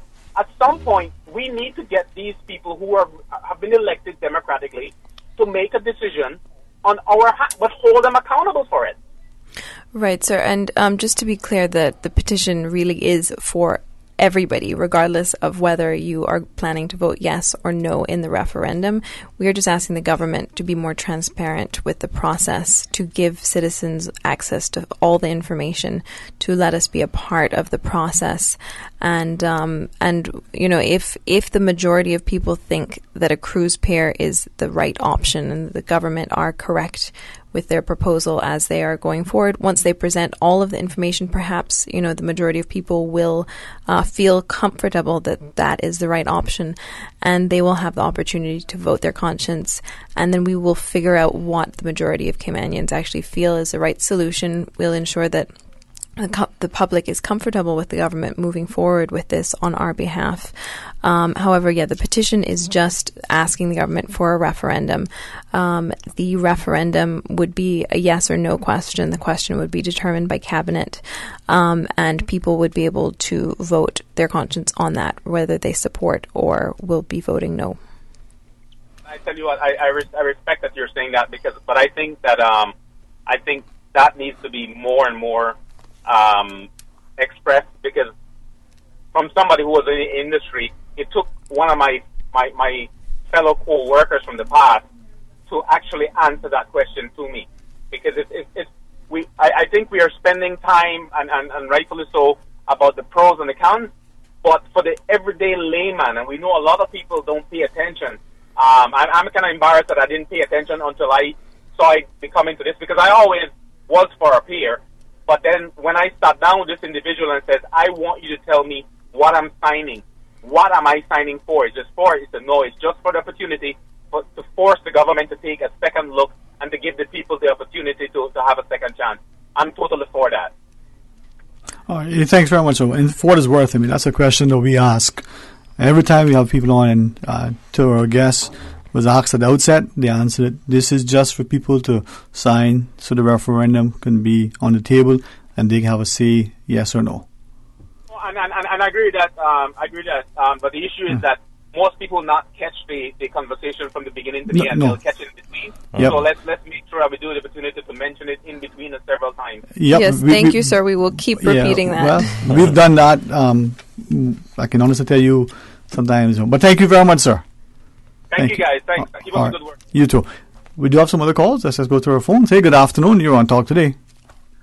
Good afternoon, folks. Kenneth Bryan here. Good afternoon, Sir Bryan. Sir. I just want to take this opportunity to step away from the topic slightly, but to focus on the members of the CPR group and say publicly that I thank you so much for your efforts. Because you see, many people don't quite understand the journey that you've embarked and how lonely sometimes it may be, but how important it is for our democracy and our future to stand up for what you believe in and making sure that democracy is at its highest. Regardless of whatever the outcome may be, I want you guys to remember that you'll go down in history as people who stand for the right thing and be bold and be encouraged every day that when you go out and you try to fight and then there's people talking that you're not saying the right thing or you're going against the cruise tourism and all that. I can only imagine some mornings how depressed you feel, because I feel it myself as a legislator. When you think you want to do the right thing and there's opposing views, you question yourself. So take this as a little bit of an uplift from a representative of you, the people, that you're doing a good job. And no matter what the fight is or what the arguments are, feel proud of yourself. You're doing the right thing. And that one day you can look at your kids and say, I stood up, even if it's just on one topic, that you stood up publicly, because it's not an easy job. At least I get paid to do it. You don't, which means gives it even more strength and more value. So I thank you on behalf of the people of Georgetown Central and the country for those who support your initiatives. Okay, guys? So God bless you and keep up the good work. Thank you, Mr. Bryan. We definitely hugely appreciate your support for the People's Initiated Referendum, and thank you so much for those words of encouragement. All right, thank you, sir. And let's go to our other line. Hey, good afternoon. You're on Talk Today. Hello? Hi, good afternoon. How you doing? Hello to the panel and everybody. Good afternoon, sir. How are you, man? You're 100% right, young lady, about that Atlantis submarine, and to your guest, that other guy. I don't know his name, but Chris. Good evening too, sir. Thank you, sir. If that goes down, we can carry it to the bank. It's finished. Because, like what you all were saying, no Atlantic submarine going on. What are those guys going to do, man, all these years? They ain't talking about the tenders. And besides that, the weather. What do these people in this island, man? The weather, if the weather coming, you can't put no mega ship down. He ain't going to come to your island. Spots is ocean water. Turtle Farm is ocean water, you know. Why he looking at kickback or they none of disparaging, excuse me, but long story short is this. Why he don't put a one finger pair up and Cayman back to boost up the economy up there, pay almost $6 for $7 for a gallon of gas and $5 for half a gallon of milk. That's a shame, you know. Why they don't do that? You understand? We don't do that. We certainly agree with you, sir. I mean, we think that, you know, we should be looking at spreading out the economic benefits of the tourism sector, not only across Grand Cayman to the eastern side of the island, but also to the sister islands. And we should be looking at all of these options and figuring out solutions that will spread the prosperity amongst all Caymanians. Yes, ma'am, sir. You see, John Gray High School. The same culprit took up. Now he can't finish it, and he got 2 terms. What do these people in this island? You know what's going to happen? And you see, if he ever puts China hot, I signed it, you know. And I told the woman, I said, man, I'm going to sign this thing again, and I'm not going to get no way. It's going to be thrown in the garbage again. Long story short is this. You see China Harbor ever get... They going to get the contract, and I mark my word, and that dock going to be built down Georgetown, you know, and be toasted. And anyhow, you see China Harbor build that. If you're not got no money, China is taking your ports, you know. And you can't stop that, you know. That, yeah, make them go ahead. Yes, sir. All right. Anything else you want to share, sir? All right. Thanks very much, man. Thanks very, very much. And to the point, though, I think both callers sort of raised that there are a lot of questions that people have, whether they're for that particular location or maybe eventual design or they just for the port. But there are questions. Is it really the expectation that this process will bring to the public meaningful information that gives people the chance to make an informed decision? Most definitely. I think it already is, you know, over the last 6 weeks, we are already, you know, everybody's doing their research, everybody's paying attention, and a lot of very pertinent information has already come to the forefront that was not previously there.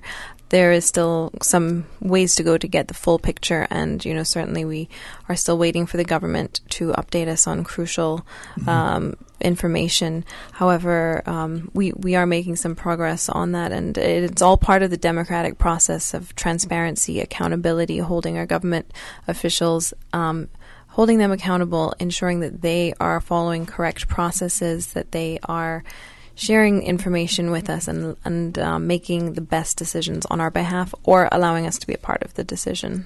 All right, we do have a quick break to take, and we do have some callers. Respectfully, would you just stay on the line and we'll join you right after?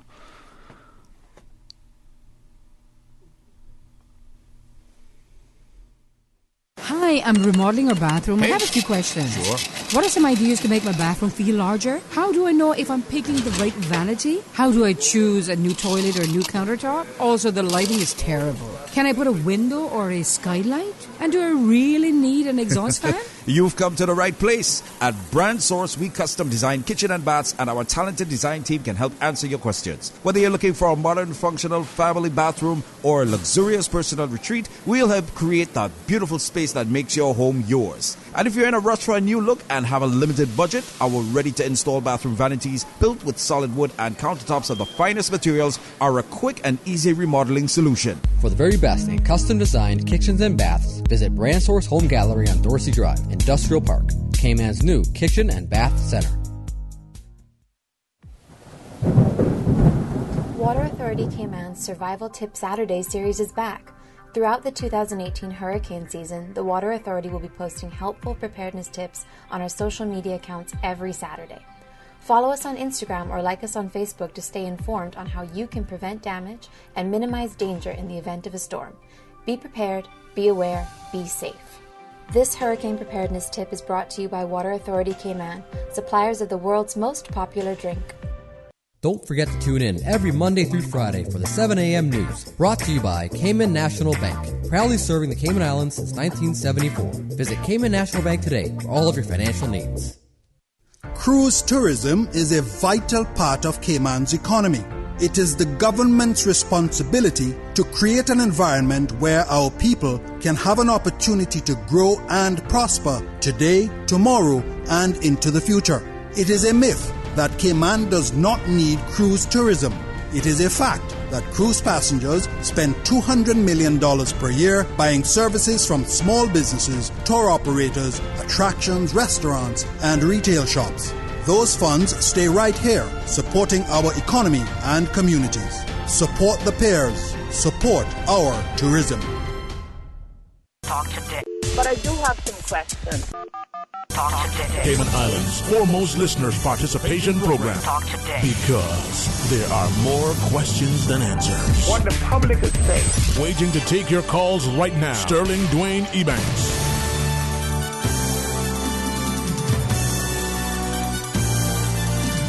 Hey, good afternoon and welcome back to Talk Today. And thank you for joining us in the studio. Dr. Jern, together with Mr. Harame, joins us as we go to our phones and welcome our callers. Good afternoon. You're on Talk Today. Hello, good afternoon. Good afternoon. How are you today? Hi. Good afternoon. Good, and good afternoon to your panel. Good afternoon. Good afternoon. I just want to say that you're all doing a great job, and I'm so happy to know that our young generation is deciding to take this island over because it still needs to be taken over, and you know what I mean? Mm-hmm. And it's beautiful to hear you, the young people voice of this island speaking up. It's been too long. Thank you. Dwayne, and to your guests, the government is pretty quiet. They have never mentioned at the meeting. They have never come out and bring forward all the questions that was asked that could not be answered at the 26th of September. I'll not forget that day. And I'm just curious to know that why they ain't got other options on the table if this doesn't go through for Georgetown Harbor.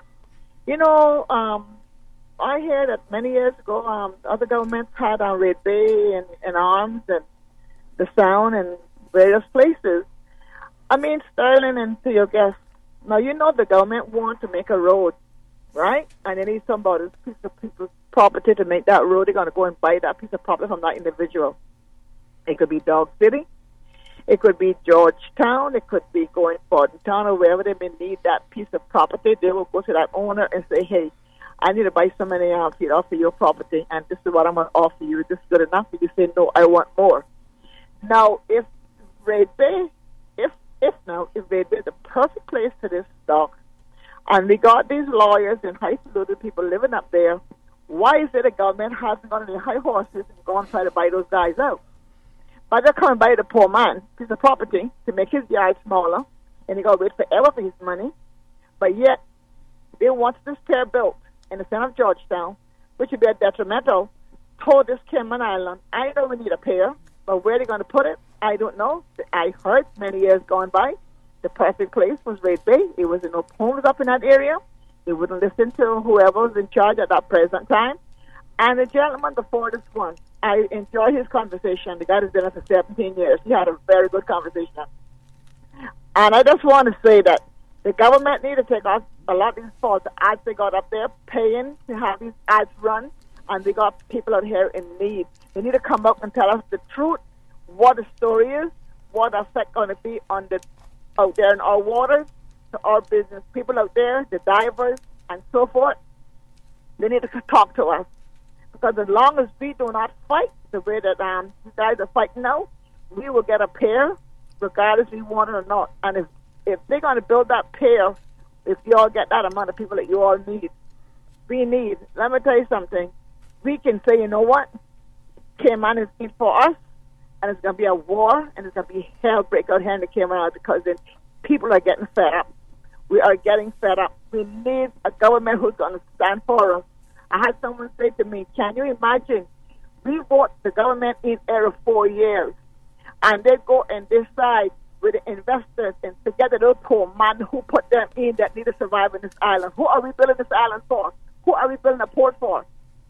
You imagine, Sterling, if we build that pier and they put one finger or two fingers, how many times a week are we going to have a mega ship pull up in Georgetown Harbor if we build that pier? Nobody can even tell us that. Guys, keep up the good work. We'll have a great one. Thank you, ma'am. All right. Thank you, ma'am. Thank you. All right. 949-8037 or 1-800-534-8255.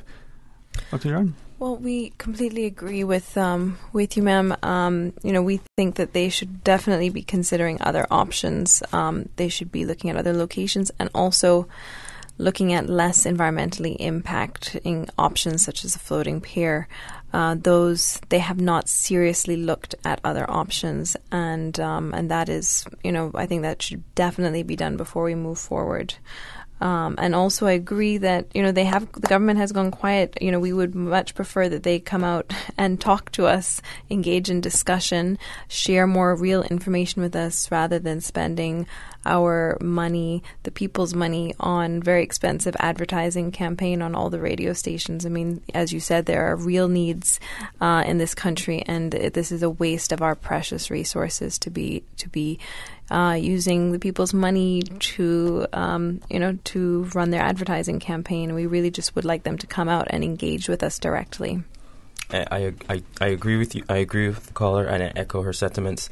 And in regards to the alternative, a cable car system was proposed a while back by a local Caymanian, but for whatever reason that went away by the wayside, and the government hasn't even looked back into that as a viable option, just because for whatever reason we don't even know. So having the referendum in place, we can now flesh out all this information, get the right details in front of us so we can make an informed decision and vote accordingly. But unfortunately, if we don't have this environment, if we don't create this environment for ourselves to petition the government, be able to disagree with the government, and then, try to get them to listen to the people that elected them. I mean, we're in the 21st century. Why are we still here where we're trying to talk to an elected official when they should be trying to be more accessible and open to the environment? My whole thing is, we might not disagree, but I'll fight for your right to disagree with me and have a conversation, and for us to, meet and say, at least have a situation where we can agree to disagree with each other, and that's where our referendum really, we want to put our referendum at. Yes, and just to remind the public where they can sign the petition tonight at Hurley's 5 to 7 p.m. If you're heading east on your way home, we will be there. We will also be there on Wednesday, 5 to 7 p.m. On Saturday, we'll be at Hurley's again. We thank Hurley's very much for allowing us to be there. We will also be at Liquor for Less, which is beside the Foster's Airport location. So that's another convenient location for people to find us. The petition is always at Pure Art, Sunset House, Four Winds Esso in West Bay, the Savannah Rubis gas station, Bliss Yoga. So if you have not yet signed, please do. If you're unable to get out to one of those locations, we are very happy to come to you. So you can give us a call, 938-5876. We will come straight to you whether you're at home or at work. But just one other point that we haven't yet touched on, which I think is really important to consider, is the impact that dredging Georgetown Harbor will have on the infrastructure and the communities of Georgetown Central. So if there's a significant amount of dredging proposed. Yeah. could ask you to share with us after the break, because that's a question that I've been asked. Yes. So the impact of the dredging. All right. You want to know what that's going to be like? Well, kind of like a cliffhanger, right? Let's pause, get our news. When we come back, we'll tell you. Stay tuned, please. Come on, let's go. Radio Cayman's Breeze Fusion Walk Run is coming Saturday, November 3rd in Grand Cayman and November 24th in Cayman Brac. Visit CaymanActive.com to register today or stop by Radio Cayman on Elgin Avenue. This year's funds go to benefit the NCVO, the John Gray High School Music Department, and the So-and-So Club of Cayman Brac. Follow Radio Cayman on Twitter. All the latest information, breaking news, community events, and more. Follow us at twitter.com/Radio Cayman. Radio Cayman. Radio Cayman's newsroom. These are the biggest stories right now. The Chambers of Commerce hosts its 2018 Business Excellence Awards. In the Business of the Year category, Marriott Resort Grand Cayman took home the trophy. In the Small Business of the Year group, Eshore Limited claimed first prize, while Island Naturals owner Lindsay Allen took home the Entrepreneur of the Year award. Good afternoon, I'm Dion Anglin with your headlines and news elsewhere. Air pollution causes more than 500,000 premature deaths in Europe every year. That's what the European Environment Agency has warned. Its report said pollution levels were slowly improving in EU countries, but remained far higher than EU and World Health Organization standards. Air pollution is the main cause of premature death in 41 European nations, and the EEA said it remains too high. Lion Air Flight JT610 has crashed into the sea with nearly 190 people on board shortly after taking off from the Indonesian capital, Jakarta. A lot of attention has focused on the fact that the plane, a Boeing 737 MAX 8, was brand new. This is the first major incident involving that kind of plane. Details so far have been scant, and the cause will not be confirmed until a full investigation has been carried out. And a Twitter rival used by the man accused of a gun attack on a U.S. synagogue has gone offline after several technology services withdrew support from it. Gab describes itself as a defender of free speech and expression with nearly 800,000 users. That's a wrap of your headlines. I'm Dion Anglin. Radio Cayman, the voice of the Cayman Islands. What's happening in your community? News and information, music and more. You can find us. www.radiocayman.gov.ky. Like us on Facebook and follow us on Twitter. Radio Cayman is your choice, your voice for today's biggest news. Radio Cayman.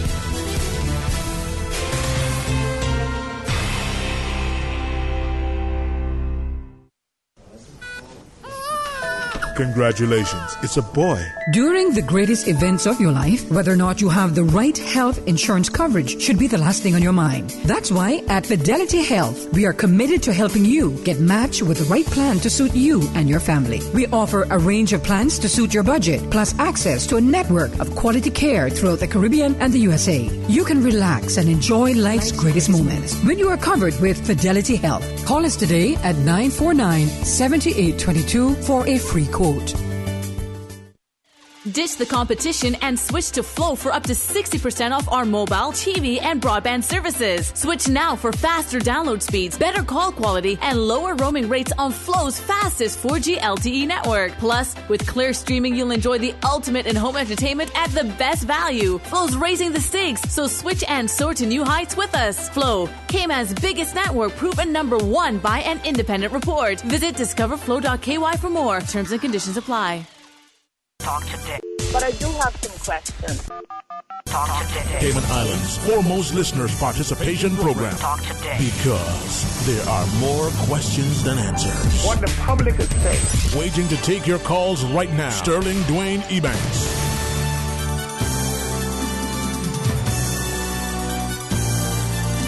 Hey, good afternoon. Welcome back to Talk Today. Thanks for joining us in the studio. Chris Hadame, Katrina Jern, our guests. And let's go to our phones. Good afternoon. You're on Talk Today. All right, well, we went to our phones. Mr. Lin, you didn't pay the bill. Boy, tell you, man. I gave him the money, but it's a check. All right, as we were talking about the dredging, we invite our callers to listen, but stay tuned, also sharing. I appreciate you allowing us to sort of dangle cliffhanger. I don't know. Maybe it worked. The dredging. Yes, the dredging in Georgetown Harbor. So one impact that is not discussed enough, but was definitely discussed at Mr. Bryan's meeting for Georgetown Central. So even in the revised design where they're saying there's going to be reduced dredging, there's still going to be over 20 acres of Georgetown Harbor that is dredged, right? And so one of the big concerns is in storms, hurricanes, northwesters, with this increased depth of the seabed in Georgetown Harbor, right close to shore. This is going to increase the wave overtopping, or the height of waves that are hitting the shoreline in these weather events, which we know are quite regular. Fortunately, hurricanes not so often, northwesters often. So there are a lot of concerns about the impacts on not only the physical infrastructure, the buildings of Georgetown, buildings and road and everything of Georgetown Harbor, but most importantly, the communities, the people who live there and who live close to the waterfront. We're concerned about their security and safety in these weather events, and that has not been considered enough. I think we definitely need to explore if there are options that do not require dredging the Georgetown Harbor, because that is where, the dredging is where the environmental impacts really come into play, and also it is where, people and communities are going to be impacted by increased wave action and impacts in storms. Because right now those reefs actually dissipate the force of waves. Not only are the reefs going to be removed, but the depth of the water right inshore is going to be significantly deeper. And one of the things about the dredging process is that it doesn't. Once you dredge, you have to keep dredging, because our ocean currents is such, and plus we've got ships coming and churning up more material on the seabed floor. So after a while, you're going to have to re-dredge just to keep that area maintained. And when you keep dredging and you create that plume will then block out more sunlight, and then it'll just keep damaging the reef. So over a period of years, our reef will just will die a slow death, just because we weren't cognizant of the fact that, hey, this progress is going to impact us in a negative way, in a way which the country had originally relied on clean water, crystal clear ocean beds, a lively reef environment. These are the things that attract people to our island. But for whatever reason, we're trying to get rid of that and saying, hey, that's progress. It's like, no, that's backward. Okay. Yeah, and just to emphasize again that the petition for people-initiated referendum is not for or against the current proposal. It's just asking the government to hold a referendum, to share with the public as much information as possible, and to allow the public to have a say in this decision. So the petition is just asking to hold the referendum, and in the actual referendum, the government would put forward the question, and people would have the opportunity to vote with whatever they think is best, yes or no, for the proposal to move forward. But we'd also like to see a step back and people really considering these other options, and what is really the best solution to this problem that we are facing. All right. We do have a couple of callers online. Let's go to our phones. Welcome. You're on Talk Today. Good morning, Dwayne. Afternoon, sorry. Morning, afternoon. Hey, it's 5 o'clock somewhere. Tell me. Sorry. Good afternoon to you. Yeah, good afternoon to your panel. I just wanted to ask some technical questions, because I've been listening to this scenario or deal, whatever, with the court doc here, and I've been hearing some stories and some remarks and innuendos and statements made. Now, I'm hearing that the residue or the silt from the dredging will kill all the corals. Do you realize, and I'm speaking to the panel, do you realize that they have a vacuum dredge, a dredge that can vacuum all of the stuff off of the seabed and pump it to wherever they want to? So I don't see, if they use that technology, I don't see any residues going to be staying on the ocean floor and killing in the corals, particularly Eden Rock and Devil Grotto, whatever that one is, or Hamburger Reef. So if they use the right dredge, they can dredge and suck up all of that residue or silt, whatever, and I wouldn't call it silt. Do you know what the floor bed of Cayman is made from? Limestone. Limestone is hard. You're not going to have that type of silt like you would dredge in mud, like in the North Sound, where you dredge in marl. Marl is soft. Now, another area I hear you're all concerned with is the height of the waves. Do you realize that Georgetown Harbor is average of 50 feet already? 40 to 50 feet. So you're telling me that the wave will increase? I have traveled, and I'm an old seaman. I have traveled on many, many ports, or many oceans, and I have never seen waves broke in the ocean. And those oceans are thousands of feet deep. What breaks a wave are shallow water. And I'm talking about 15 feet is when the wave starts to break. So I don't know where you're getting all your stories from, technically. I'm a technical person, really. That's who I am. And I observe wherever I go. I observe things. Now, I know for sure that the Geneva Convention, when it comes to health and safety, nobody dives. Nobody does recreational diving or swimming or snorkeling in a port vicinity, which is the port for the perimeters. So I think, and we've been using that port for a long time. Yes, I know we have glass bottom boats go out there, we have snorkels go out there, but it is dangerous. In my opinion, the port area should be shut down from all diving or recreation activities and the water sport. The port area now, I am not saying Eden Rock or Hamburger Reef. They need to cordon off the area, and that area you cannot dive or swim or whatever in. And that will take care of all of this worries and about taking away and taking away some corals. I think they're dredging 20 acres of coral, and that's going to destroy. I've heard stories of that's going to destroy your diving industry. My friend, we have 52 miles of coral surround this Cayman Island, Grand Cayman alone.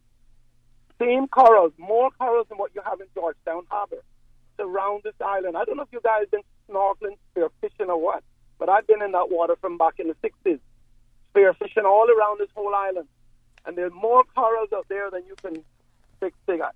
So you don't tell me now we're going to jeopardize or 20 acres, put a port down, and we're going to destroy our diving industry. That to me doesn't make sense. That doesn't make any sense to me. So you worried about the environment, you're saying you want cost, transparency from the government. I don't know about that.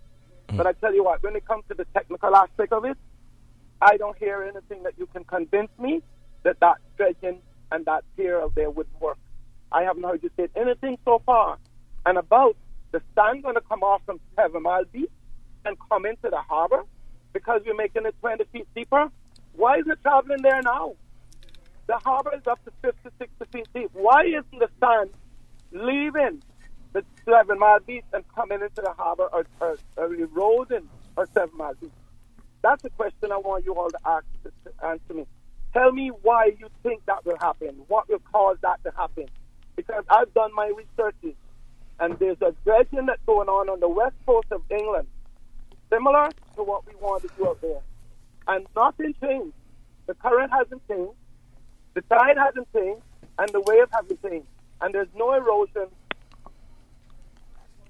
Hello, sir. Thank you very much for your question. And erosion is already happening. All right. So if you want to see erosion happening on that side of the island, all you need to do is go to Marriott and go into the back where their beaches are, and you'll see that the sand has been slowly receding from their beach over a number of years. Secondly, I want to name a few ports that have been using the suction dredging. Port of Miami, Falmouth in Jamaica. They all use the sucking technology in which you mentioned. And can you see the bottom of their water? No. It is still a mess. Just because that silt has to go somewhere. Just because it's being pumped in another direction doesn't mean it can't circle back around. Now, you said, you were a seaman for years and what have you. How can you then say that the currents won't change? The tides change every day. We can't predict when the tide is going to change. We can't predict where the currents are going to go. So a lot of the times, the whole referendum isn't here to tell you no or X, Y, and Z. The referendum's here just so that we can have the information we need in order to make an informed decision. That information has not come to the forefront as yet. We're still trying to get that in place.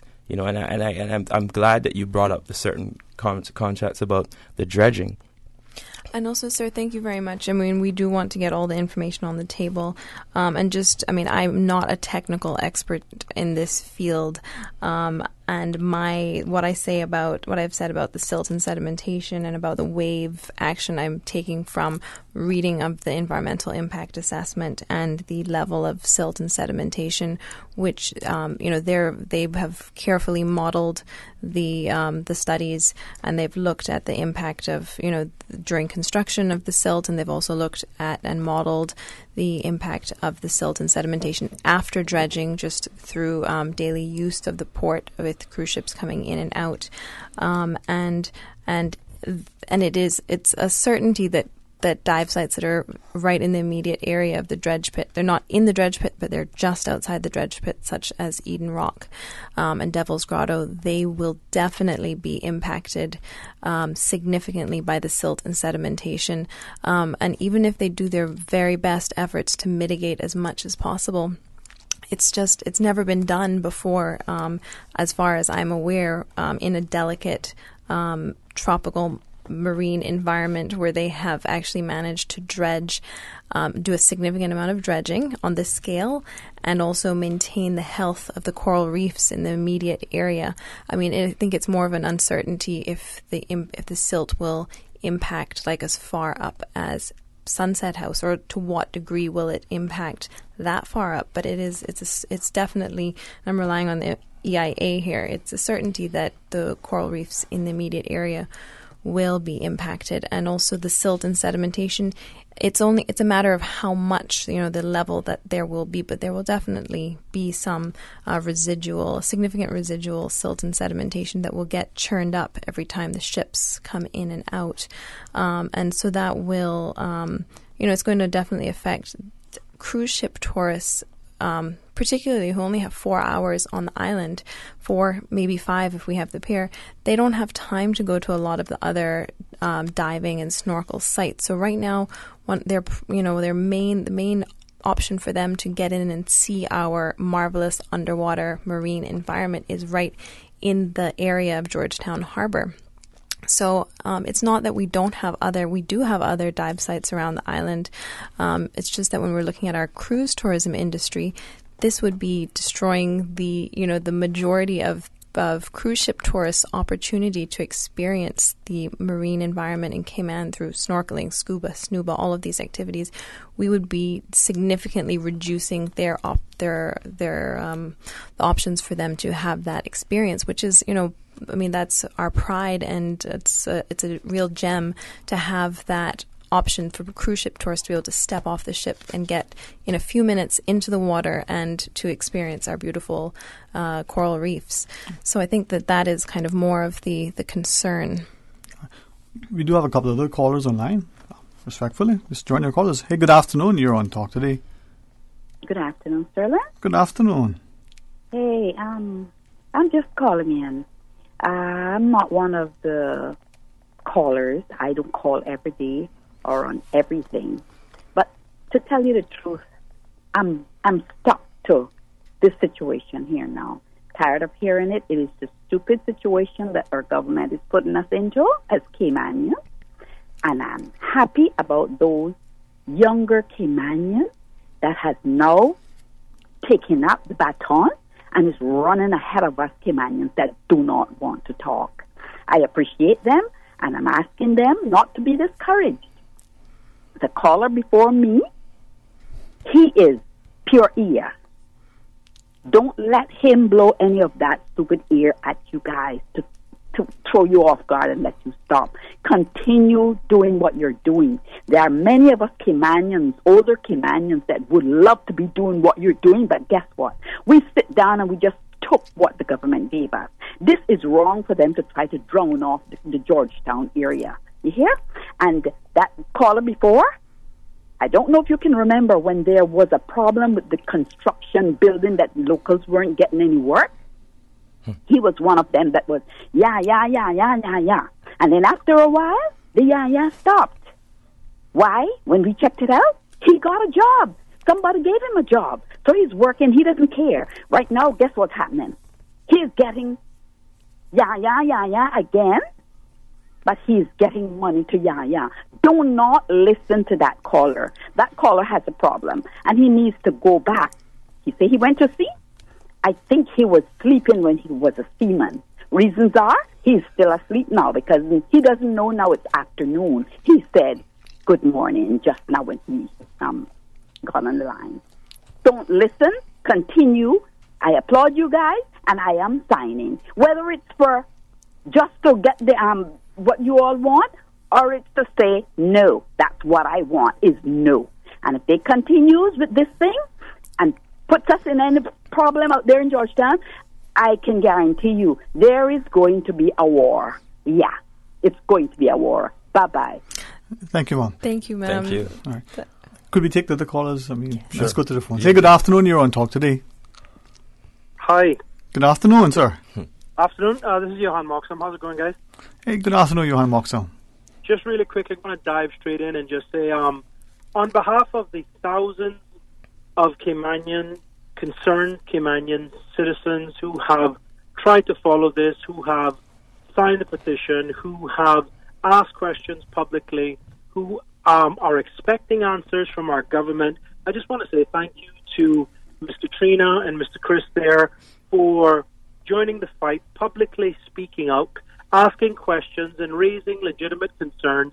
I'm completely flabbergasted that the government who were elected by the people and who were sworn in to protect the rights of the citizens and the Constitution of the Cayman Islands are the same individuals who are now using taxpayer monies and campaigning against the right of citizens to effectively use Section 70 of the 2009 Constitution, which speaks directly to what a people's-initiated referendum is and the criteria for it.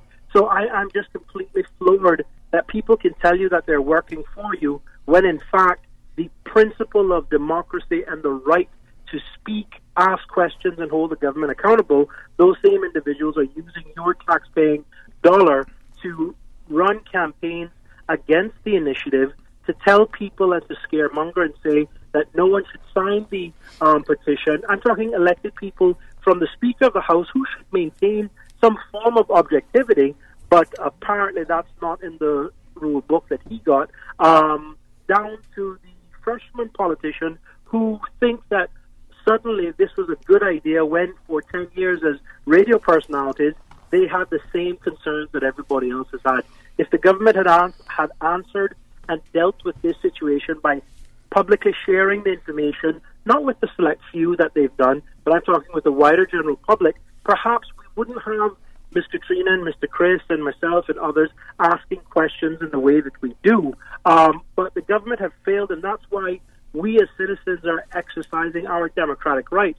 I appreciate Mr. Stanley and his right to call in and to question, but thank God the technical experts and the environmental experts at the Department of Environment, Director Petrie Ebanks and Deputy Director Austin, they've set the record straight as to what their concerns are as technical experts and clearly stated that there are legitimate concerns about what is being proposed.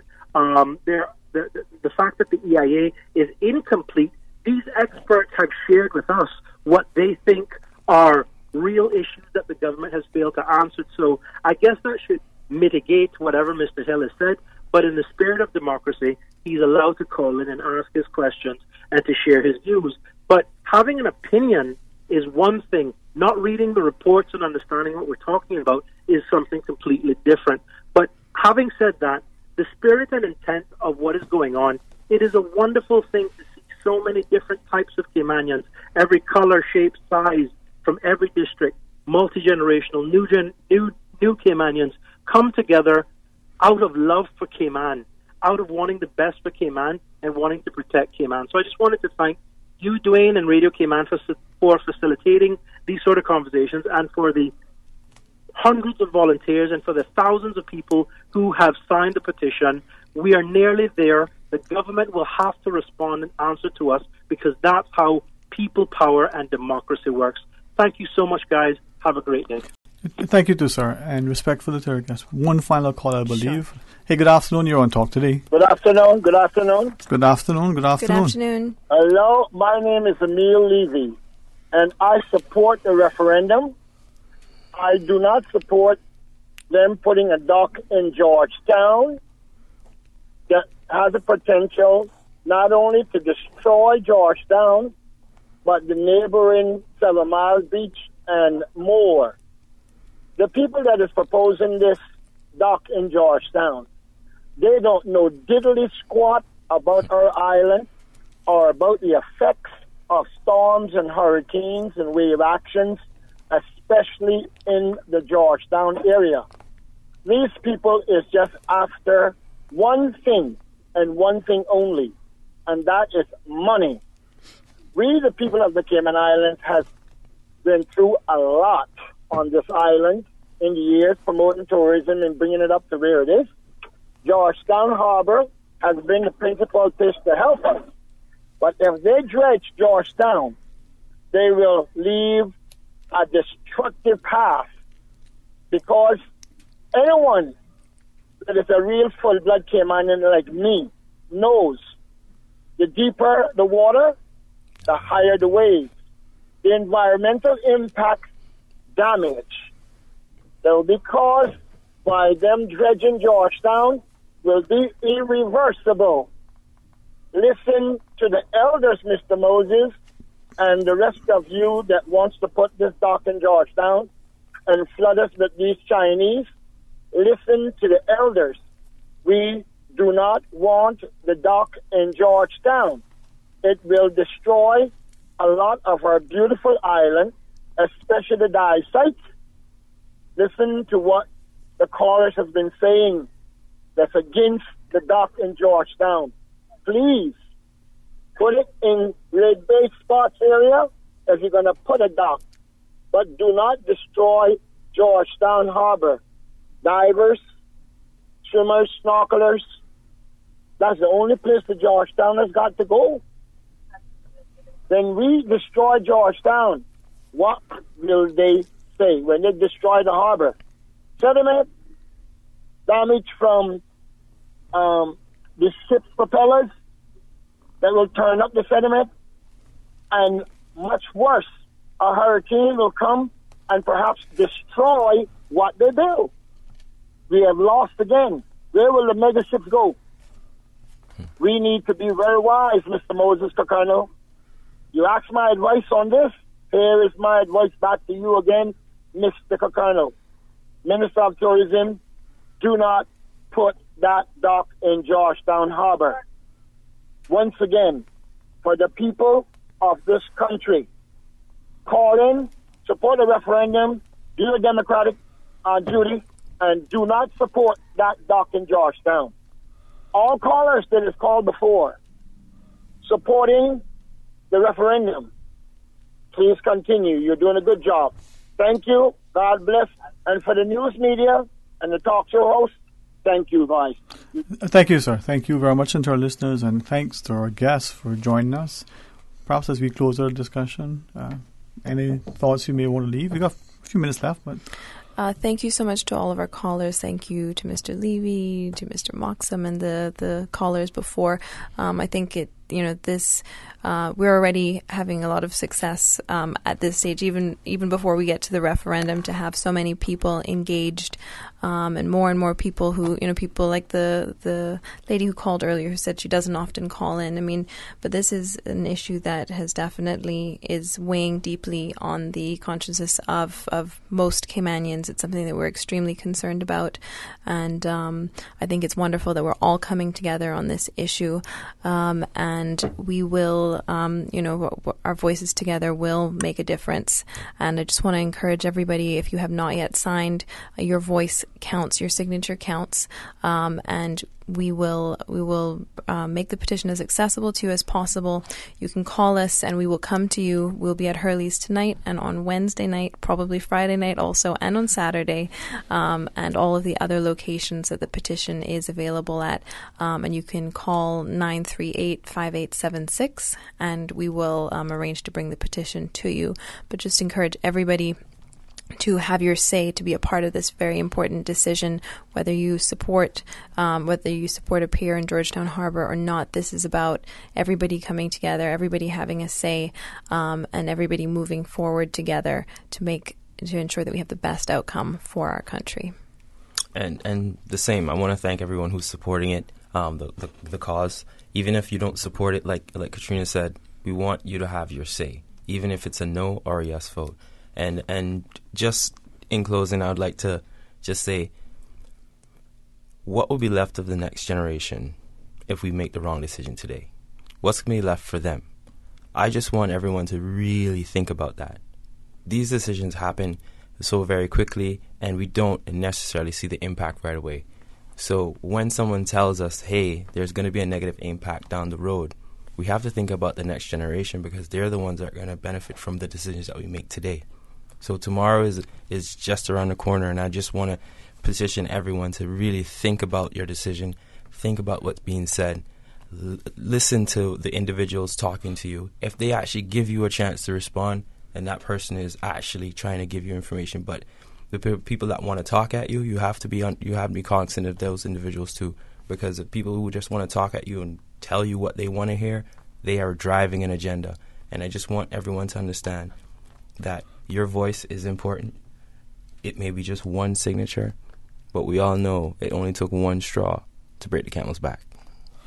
Thank you both, and to our listeners for sharing, and hopefully as we continue to facilitate this discussion, it's an objective and passionate perspective to allow people to be able to exercise their voice. Thanks again, for that opportunity to participate in this democratic process. To our listeners, quick update for tomorrow. I have our students from the John Gray High School Music Band in our studio. We're going to be supporting them as part of our Breeze Fusion annual walk run. Funds raised will be shared with them as well. So give you a little preview. We'll also extended an invitation to the newly appointed Georgetown manager to join us. So hopefully that schedule clears up and he'll be able to come in and give us a perspective. Hey, we try to work. We don't always, seem that way. Nah, we work hard here. So that's what we have in store for us tomorrow. Please have a safe, blessed, productive, and enjoyable afternoon. As we always say, it is our prayer. Be blessed.